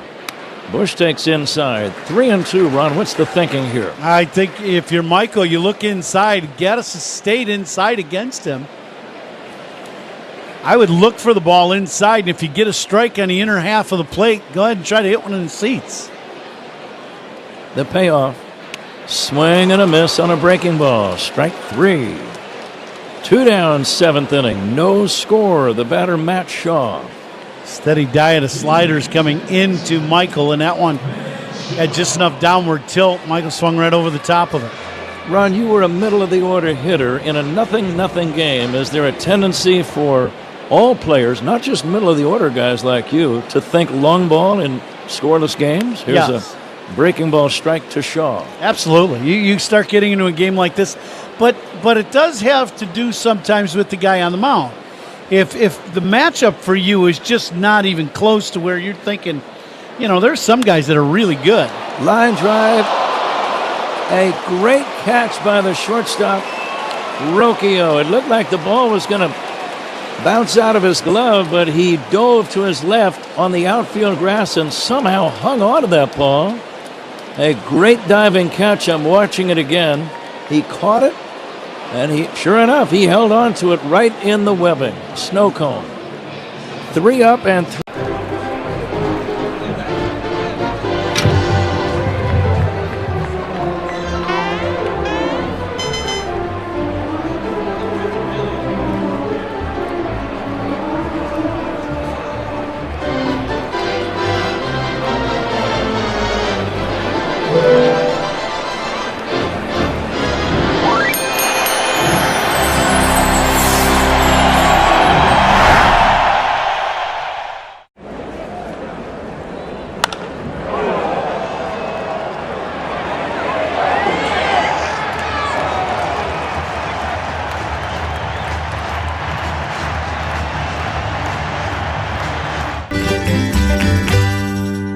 Simple. Simple. PatriotPavement.net. The Chef IQ Sense is a wireless cooking thermometer everyone should have. It eliminates under or overcooking your chicken, fish, or meat to achieve perfection. Order one now on ChefIQ.com. That's ChefIQ.com. Before we start the 8th inning, let's take 10 seconds. The station's to ID. It's the score on the Southwest Airlines Cubs Radio Network. Cubs Talk in the morning on the Mully and Haw Show, 5:30 to 10 on 670 The Score, WSCR Chicago, WBMX HD2 Chicago, and Odyssey Sports Station. No score, top of the 8th inning, and this 8th inning is sponsored by Cars for Kids, 877, Cars for Kids. That's Cars of the K. To donate your car today, Patrick, Cubs got a new guy on the bump. Drew Pomeranz, he has pitched great baseball in a Cub uniform, facing Angel Martinez, and the first two pitches have missed, and the count now 2-0. Martinez batting for Naylor. Martinez, a right-handed batter. Shallow at third is Shaw. Pomeranz coming back. This ball is lifted foul off to the right, out of play. Pomeranz has been amazingly effective, Ron. 25 games, 2 wins and a loss. An ERA, he doesn't have an ERA. Yeah. 0.00. Think about that. In 25 no runs in appearances, 22 innings. Wow. Popped up foul, out of play. Cubs pitching changes. They're sponsored by James Hardy Building Products, siding with the Cubs. Yeah, when you say you have no ERA and you've got appearance and you look up there and it says 25, you know you've pitched pretty good baseball. Just 13 hits in the 22 innings of work. This is outside, 3-2. Martinez pinch hitting. And now the 3-2 pitch is high for ball 4. Martinez's father, Sandy Martinez, former Chicago Cub. He was a catcher. In fact, Sandy Martinez was behind the plate the day that Kerry Wood struck out 20 members of the Houston Astros. And now his son, Angel Martinez, draws a leadoff walk here in the 8th inning. Brian Rocchio will leave the game for David Fry, a pinch hitter. Swinging a foul back, out of play. Let's see how we did in the Benny's Beverage Depot attendance game. The actual figure, 38,450. Paul Zarang, our great engineer, is the winner tonight. He guessed the closest, 38.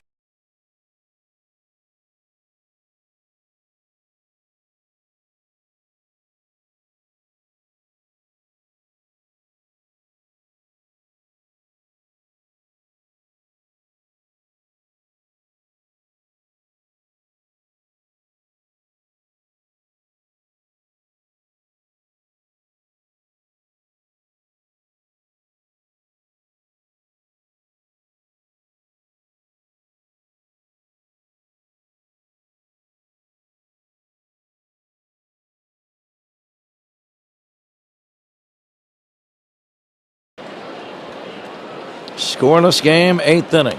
This pitch is fouled away. Nobody out, and a man at first. Quality starts by Cubs pitchers, and Cade threw an excellent ball game today of 7 shutout innings. Sponsored by Benjamin Moore. Start your next project with quality paints from Benjamin Moore, official paint of the Chicago Cubs. Now the 0-2 pitch on the way to Fry. Check swing, did he go? No swing, says Mark Ripperger, the first base umpire.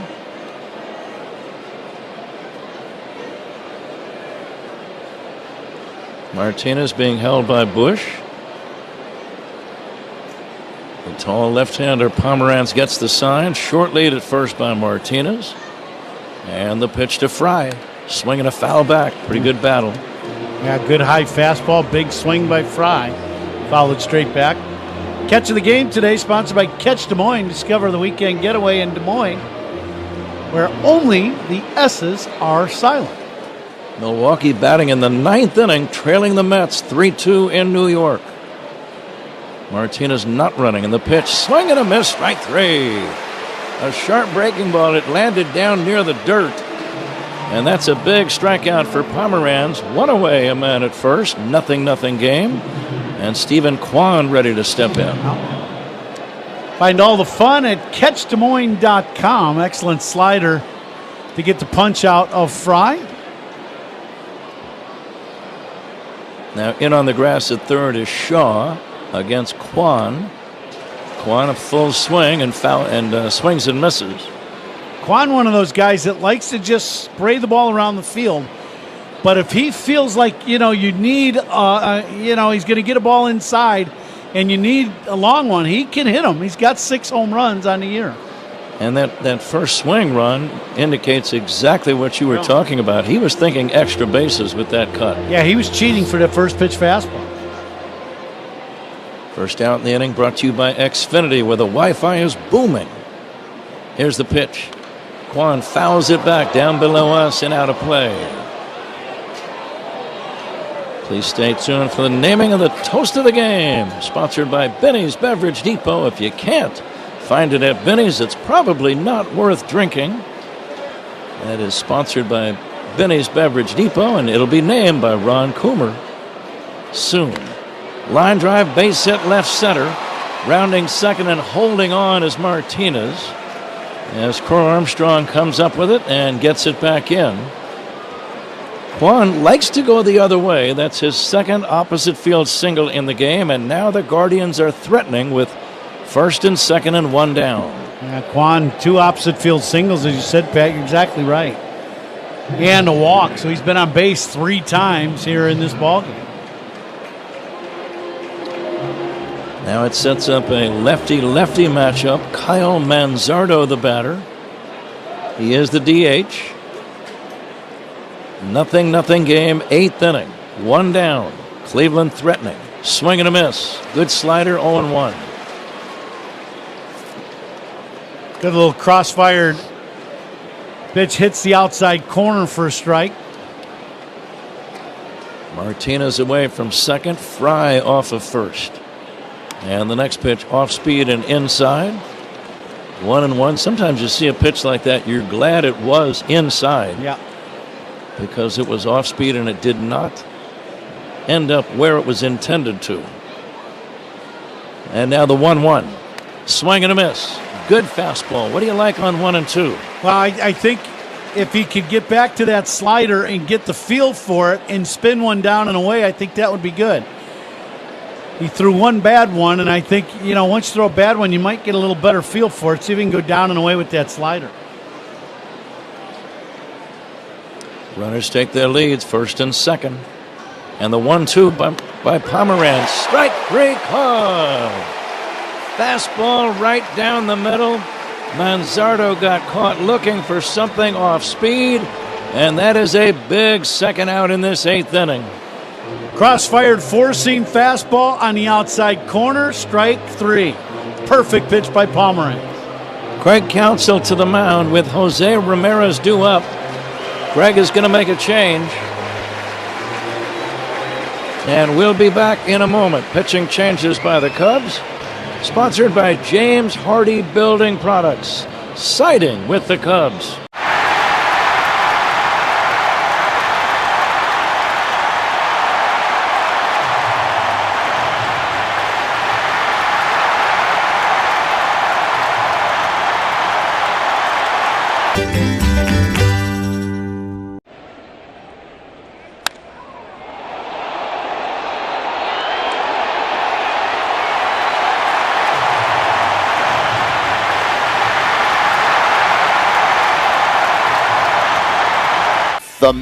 The Mets leading the Brewers 3-2. Brandon Nimmo with a solo home run for New York, 17 on the year. Pat? All right, Zach, here it's nail-biting time, top of the 8th. The Guardians' best hitter, Jose Ramirez, at the plate, batting left-handed against Ryan Brazier. Runners at first and second, no score, 8th inning. First pitch, strike on the inside corner. Ramirez tonight, nothing for 3. Always dangerous. Hitting .298. And the 0-1.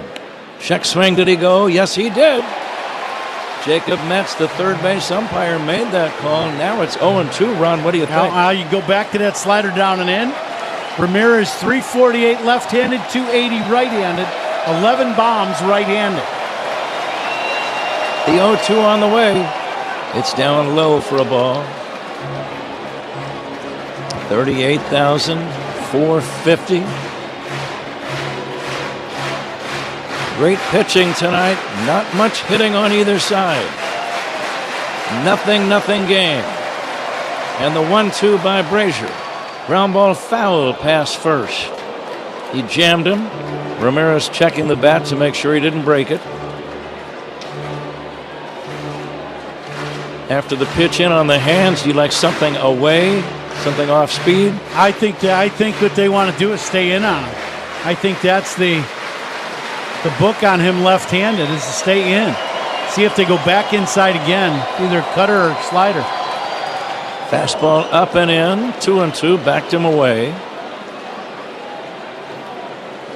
Fans are standing at Wrigley.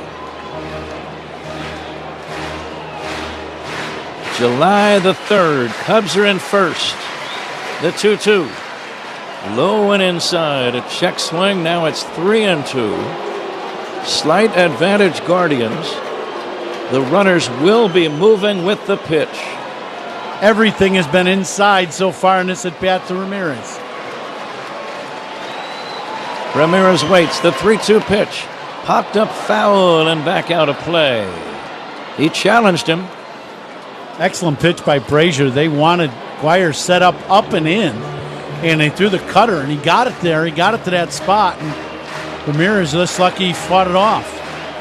Martinez, the runner at second. Fry, the runner at first. Scoreless game, 8th inning. The 3-2 pitch. Fly ball, playable, shallow left center. Swanson out. Crow Armstrong is there. He's got it. Ryan Brazier retires Jose Ramirez. Still a 0-0 game. We go to the bottom of the 8th inning. Gosh, we've gone to Sea Dogs games since we were kids. I've been coming to see the Sea Dogs for the last 30 years. Great experience. Everybody here is just bends over backwards to help people out and wish the world was like it is right here at the ballpark. We've always wanted to be more than just a baseball team. We want to be strong, active, contributing members of the community. And I think that effort is seen by the people and the fans, and they want to support that effort.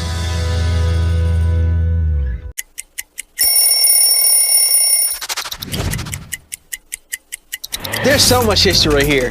And when I put it on and it's so light, it just feels just right. It feels just right. I mean, look at this. It got the city on it. When I was 7 years old, my uncle takes me where? To Shea Stadium. Darryl Strawberry hits a home run and I become a fan for life. Let's open this up. Take a look at what we find. Looks like we've got Lauren Shahadi. Animation is great. We got Robert Flores, one of the stars of MLB Central with Lauren Shahadi. Then we got Mark DeRosa. Look at that. He looks like Superman, does he not? Right? He was when he was with the Cubs. Harold Reynolds looking ripped in a tracksuit in Studio 42. There I am. The hair's all I know this guy. Look at that jawline.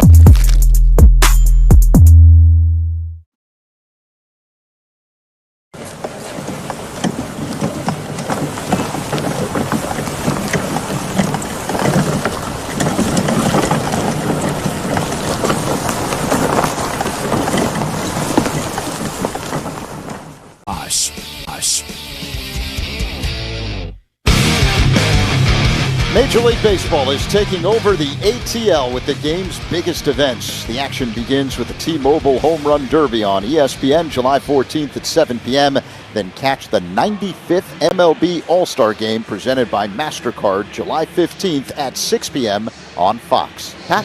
Let's see if the Cubs can get a run or 4 or 5 in this 8th inning. No score in the game. Thanks to Zach for looking up some information about Hunter Gaddis. I was curious how big he is. How about 6'6", 260 pounds? Reese McGuire swings and fouls it back right down below us. Good swing by Reese, though. He was on that one. He was right on that fastball inside, absolutely. That one was coming in hot to us, too. Here's the 0-1 now to Reese. Tapped slowly, a big bouncer to first, glove by Santana, kicks the cushion, out number 1. 3 unassisted. And now Ian Happ coming up. Okay, let's talk about being a batter and a guy like yourself, Ron, with power. How are you approaching these at-bats in a 0-0 game in the 8th inning? I think if you're Ian, you're looking for the one pitch here in the first couple pitches that you know that are like in your hot zone to launch a ball out of the ballpark. And you just get prepared for that pitch. And I would think for Ian, that pitch down and in. Fastball away. Ian without a hit in the series, nothing for 9. He did have a base on balls earlier in this game. No score, 8th inning, 1 down. Happ takes outside. Okay, maybe here now. You wouldn't think he'd want to walk a guy, nor would he want to fall behind 3-0. So let's see if he gets something to hammer here. And the 2-0. Happ taking a strike right down the middle. Yeah, a little slider from Gaddis, a little get me over slider right down the middle about belt high. Now the 2-1. Swing and a foul at the plate. Fry has remained in the game to play short. Actually, Schneemann now is at short. Martinez at second. Now the pitch to Happ. Low and inside, 3-2.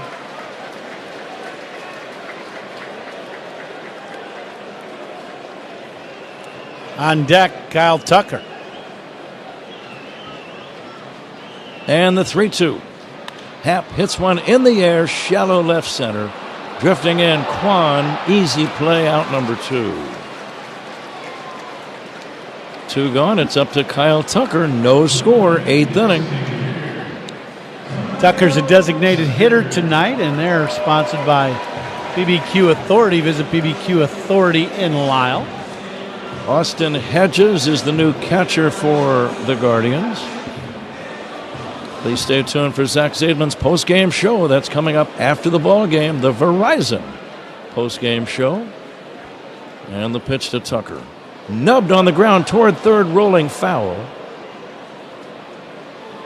Tough play of the game tonight. Nico Horner's made a couple nice plays up the middle. And he's sponsored by Loyola Medicine. Loyola Medicine defines tough.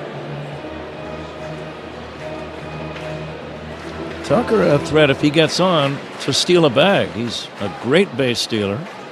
Stolen bases by the Cubs, powered by Arturo Tire. Here's the 0-1. Kyle takes a strike, and now it's 0-2.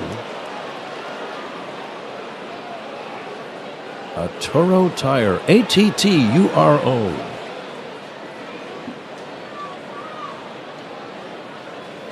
Tuck didn't like that last call. It was a high breaking ball, and he was right. It was up. Low and inside to Kyle. 1-2. I think right here, of all the commercials that we read, likely to read the hefty one right about now would be perfect. Keep that copy handy. Yeah. Here comes the 1-2. Outside, 2-2. If he were to blast one here, this place would erupt. 38,000, just under 38,500 people. He's got 17 home runs for the year. Kyle Tucker waiting for the 2-2, and here it comes. Just outside, didn't miss by much. Gaddis thought he had him to the point that he took a step toward the third base dugout. Yeah, Gaddis, a little backdoor slider. It just never did get to the outside corner. First base dugout. Now the payoff pitch to Tucker. Swing and a foul back. And he was not thinking single with that cut. You could tell. Yeah, he was looking to hit that one off the video board and right. One of the starting outfielders for the National League in the upcoming All-Star game. And the payoff. Swing and a miss. Strike 3. He got him. Cubs do nothing in the 8th. We go to the 9th inning in a scoreless game. This is The Score on the Southwest Airlines Cubs Radio Network. Join us in celebrating a centennial.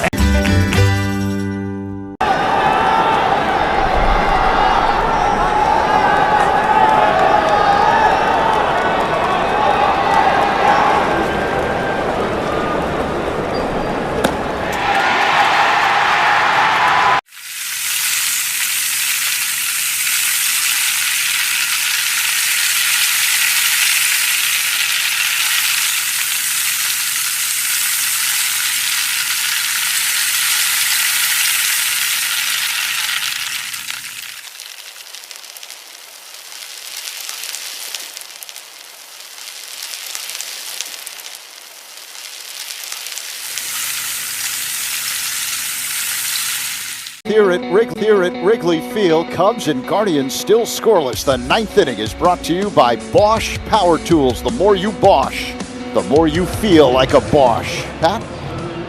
Well said, Zach.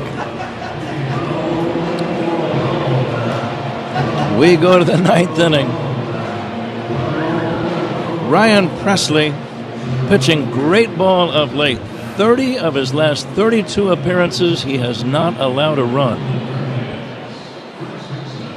Let's see if he can put a 0 on the board right now and give the Cubs a chance to win it in regulation. Top of inning number 9, Carlos Santana first up. And the pitch in there for a strike. So legendary musicians involved in these names. Pressly working on Santana. Here comes the 0-1. Low and inside for a ball. 1-1. Could either be all shook up or any Santana song you really like. Moonrise. Here comes the 1-1. Low and inside, 2-1. That goes back a few years. Just a little bit, yeah.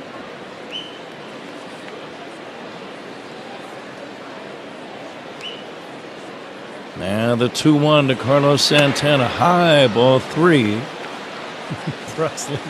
I remember Kyle Hendricks facing Carlos Santana in the World Series. So he had the Hendricks-Santana combo. Uh-huh. Now the 3-1 on the way from Pressly.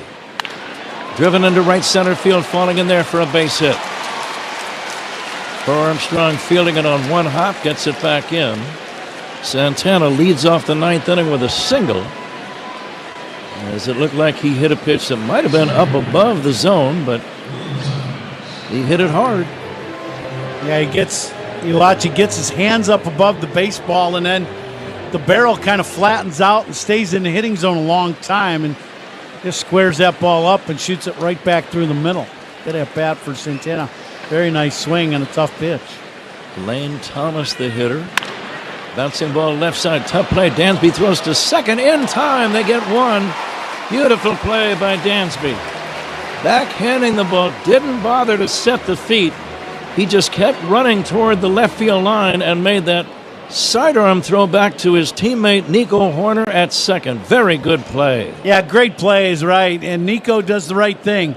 You get set up at second base to receive this throw like a first baseman would. And then you stretch out to get to this ball. Great play by the Cubs middle infield. Dansby once again making another very nice play. 0-0 game. Top of the ninth. One away. A man at first. Nolan Jones, the batter. Left-handed hitter takes a strike. Glancing to the bottom of the ninth inning, the Cubs are going to have Suzuki, Crow Armstrong, and Swanson due up.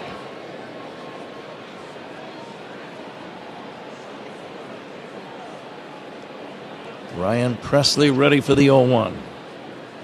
And the pitch to Jones, just a little bit outside. Emmanuel Clase, the closer for the Guardians, getting ready in their bullpen.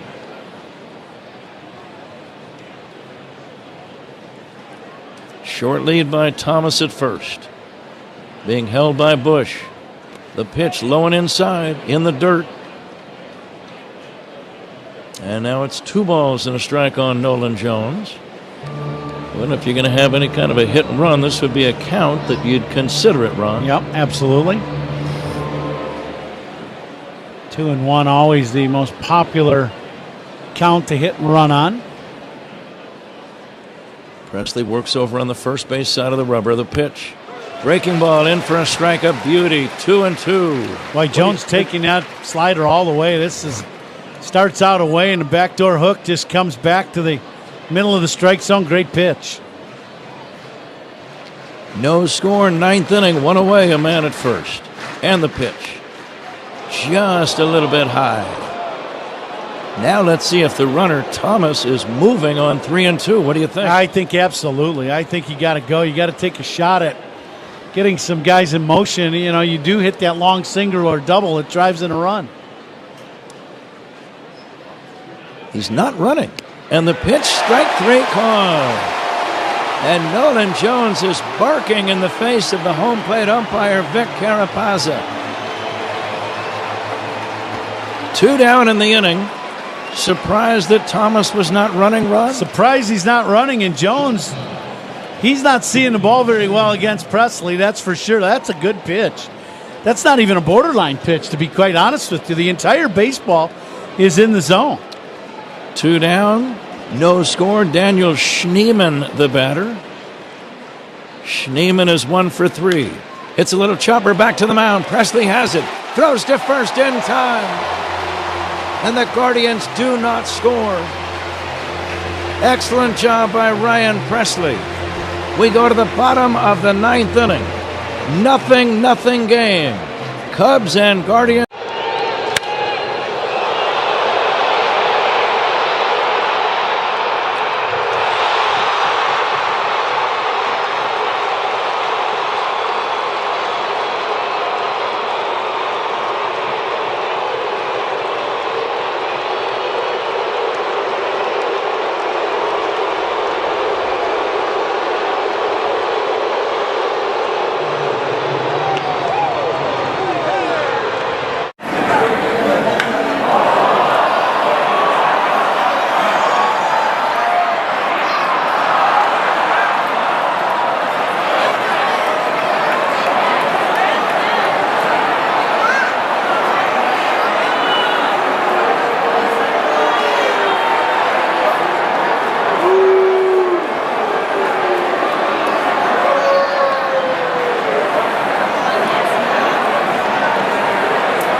I feel like food and sharing a meal with someone is a universal language.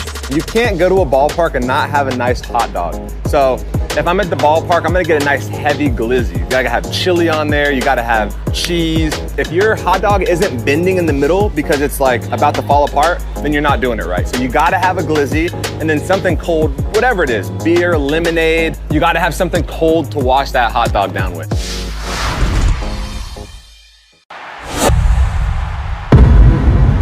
Chicago.com, your free resource to find quality finishing contractors. Proud partner of Cubs Radio. When it comes to tuxedos and suits, the pros at Suits 2020 have the winning looks. Why rent when you can own for about the same price? Schedule your free fitting at Suits2020.com.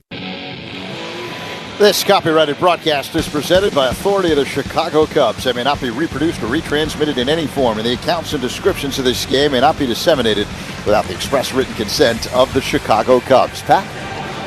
Emmanuel Clase, tall, strong right-hander, long hair flowing out the back of his blue cap. And Seiya Suzuki to lead off the bottom of the 9th inning. Listen to Wrigley Field. 0-0 game. Clase always works from the stretch. First pitch. In there for a called strike.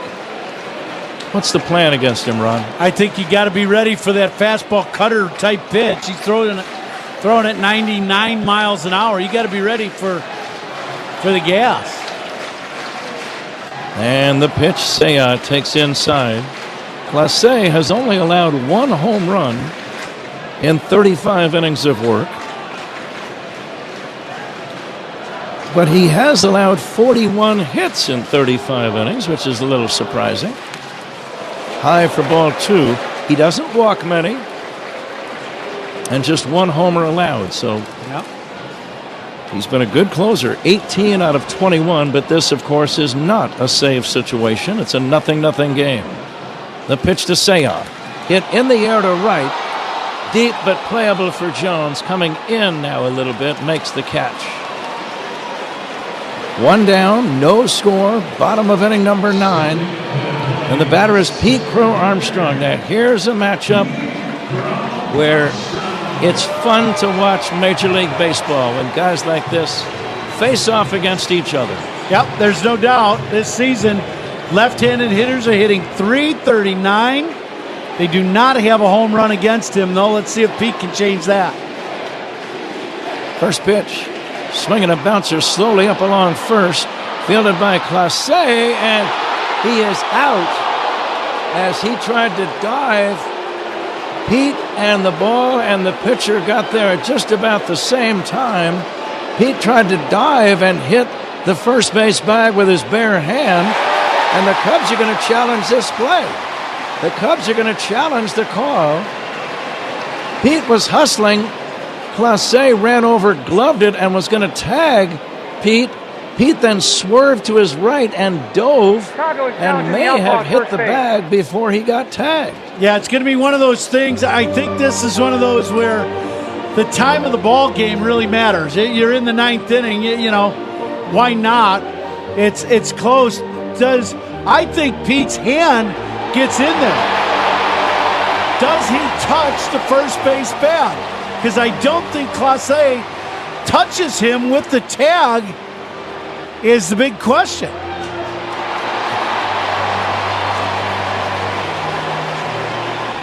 It's a very unusual play. A fast runner with a head-first diving try to get to the bag. He was close to being out of the baseline as well, Ron. Yeah, absolutely. The question, does his hand touch the bag? That is the question for me. If it does, he's safe. If he doesn't, he's out.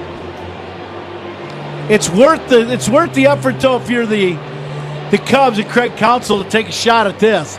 If he's safe, now with Clase being slow to the plate, you got, Pete stealing second, and then the Cubs with a runner in scoring position. Clase was going to tag Pete about 8 feet in front of the bag, but Pete kind of swerved toward the right, which is toward foul territory, reaching for the bag with his left hand. He's wearing a white glove on the left hand, and touched the corner of the bag, the corner right on the line, farthest away from home plate.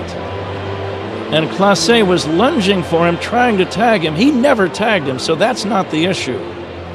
The issue would be, A, did Pete hit the bag, and was he considered in the baseline, Ron, at the same time? Yeah, I don't think they can call him out now out of the baseline. That would have been an immediate call.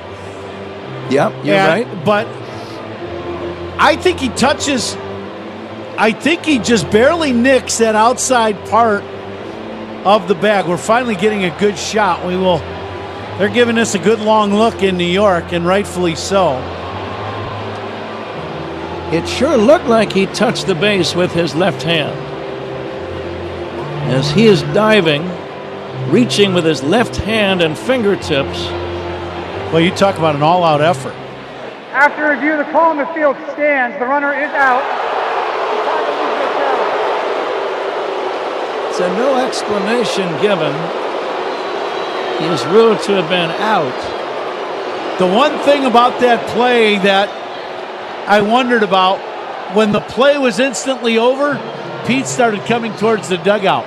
So I wonder if he knew he never really did touch the bag. Here is Dansby Swanson, so 2 down in the inning. Dansby could win the game with 1 swing. He hits a line drive, base hit to right. Swanson, a sharp ground ball, a one-hopper past Schneemann, the second baseman. Let me double-check that. Martinez playing second base now. Swanson at first. Will he maybe be running here, Ron? I would say absolutely. You got a guy who handles the bat probably the best on the Cubs at the plate with a big hole on the right side. Nico Horner drives one in the air, deep left field. Back goes Kwan. Kwan on the warning track, and he'll make the catch. Nico just missed. We are going extra innings at Wrigley. 0-0 game. Cubs against the Guardians, and back with a 10th inning right after this on The Score and the Southwest Airlines Cubs Radio Network. Cubs Talk with Spiegel and Holmes on your ride home.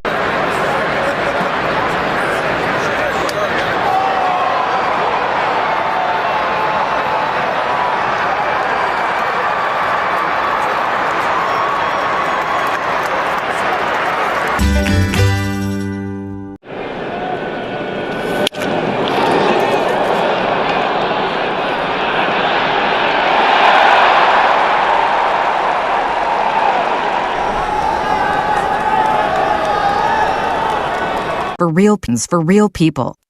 Surround yourself in color with Regal Select from Benjamin Moore. Rich, durable, and effortlessly beautiful. Find yours at your locally owned retailer. Visit BenjaminMoore.com today.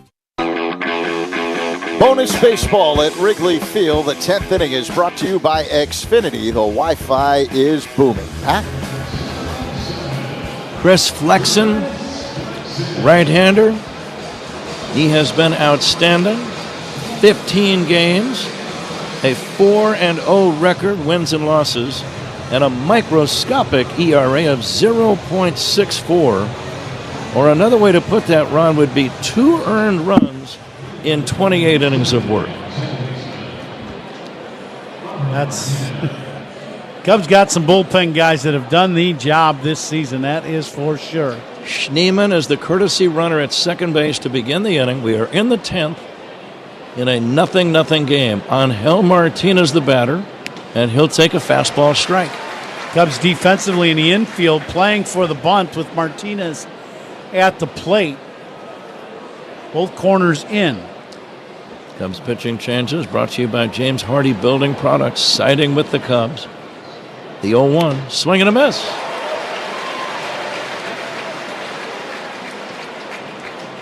Strikeouts are huge in these spots, or some kind of a pop fly where the runner has to hold at second.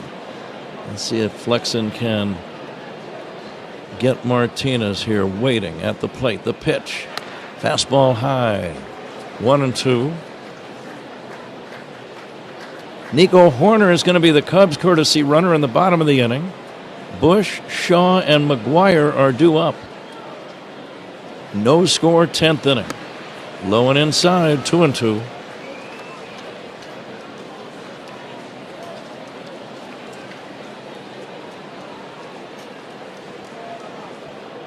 Infielders will dive and knock down any ground ball. And now the 2-2 from Flexen to Martinez. High for ball 3. Flexen got ahead 0-2 and then has tried to make the perfect pitch just off the edges of the strike zone and just has missed with 3 in a row. 38,450 are here tonight. I don't think a single person has left. Swing and a miss, strike 3. Big first out of the inning. 1 away run. The more we watch this courtesy runner rule that came into play about 4 or 5 years ago, the more you realize that a strikeout to begin the inning is gigantic. Huge, absolutely. How about Flexen? All hard stuff, the whole at bat, and then breaks out the slow curveball on 3-2 to get the punch out. Martinez way out in front of it. 1 away, still a tie game. Schneemann now at second base. You got to watch him trying to take third base, stealing third. Austin Hedges the batter. He will take outside for ball 1. He came in last inning with all the switches to catch. Hedges for the year hitting just 108. Flexen delivers again. Fouled away in the count 1-1.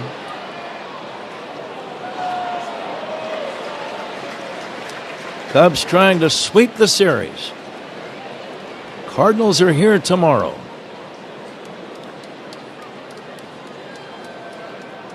And now the 1-1. Check swing, looper, foul territory. Caught by Bush. Michael at first, sliding into foul territory. Caught it just beyond the coaching box. And that's out number 2. That's just as good as a strikeout. Boy, 2 big outs for the Cubs here in extra innings. Flexen making some good pitches. Bushy comes over and makes a nice sliding catch on a little check swing pop-up. But now the dangerous Stephen Kwan is the batter. Left-handed hitter. Ball game tied, 10th inning. First pitch, strike. If you stay inside against Kwan and don't get it in far enough, that's the best pitch in a situation like this, to inside out. You pull your hands in and shoot it the other way. He's got 2 hits to left and left center today. He takes high for a ball. A little breeze now has picked up, blowing harder to left than at any time during the game. Armstrong shading him toward left center. Kwan likes to go the other way a lot. The 1-1. The left-handed batter takes outside, 2-1.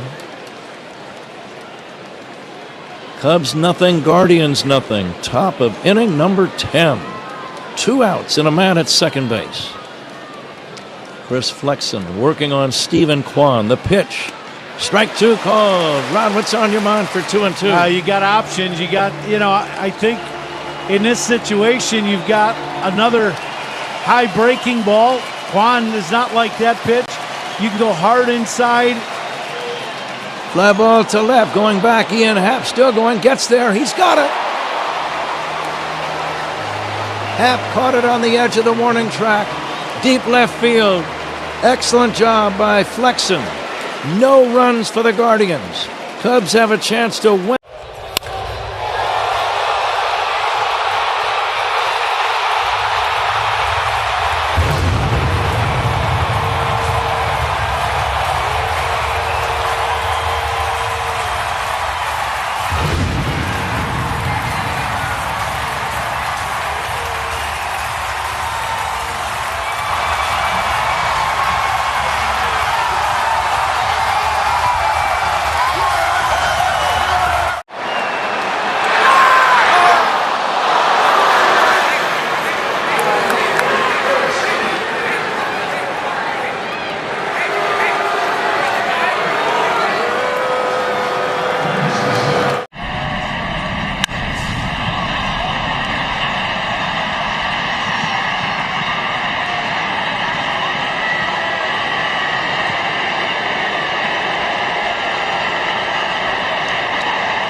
Almost feels wrong at the Hyundai Getaway Sales Event.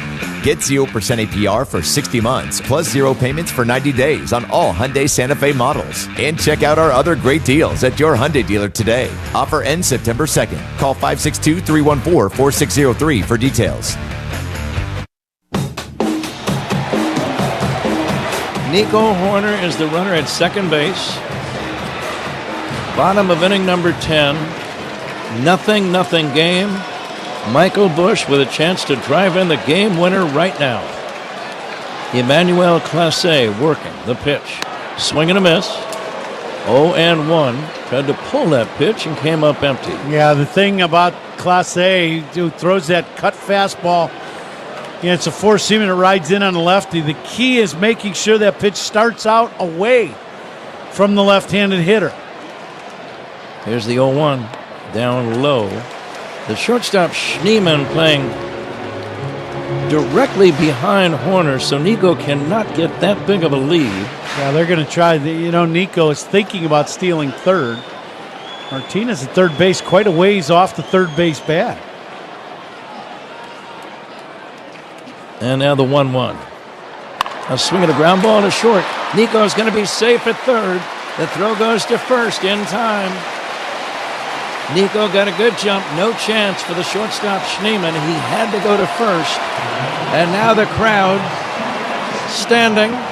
The potential winning run 90 feet away. One away, bottom of the 10th inning. And Matt Shaw with a chance to give the Cubs the win right now. If you're Shaw, you look for that cutter. You just try to shoot this ball the other way. Here's the pitch.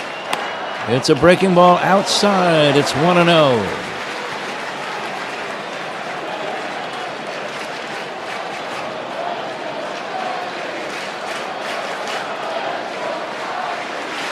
From the stretch, the 1-0 pitch. Swinging a drive. Cubs are going to win the game. It's deep center. Thomas makes the catch. Nico Hoerner tags. Cubs win the ball game. Matt Shaw comes through. A sacrifice fly. The Cubs sweep the series and they start the celebration on the mound here at Wrigley Field. Matt Shaw drives in the game's winning run. Cubs win 1-0 in 10. Well, you got to be ecstatic for Matty Shaw. He's, up and down early in the season. He's been struggling some at the plate. He's had better at-bats here as of late. But against one of the premier closers, where does he go? Right center field. He gets that cutter up and out over the plate, does not try to pull it, and drives in the game winner. Excellent at-bat for Matt Shaw, and a big win in a sweep for the Chicago Cubs against the Guardians. Our great friend Bruce Levine is down near the Cubs third base dugout. We're going to go to Bruce here momentarily. One of the more dramatic ball games, and we'll get back to this thought later. Let's go down to Bruce Levine.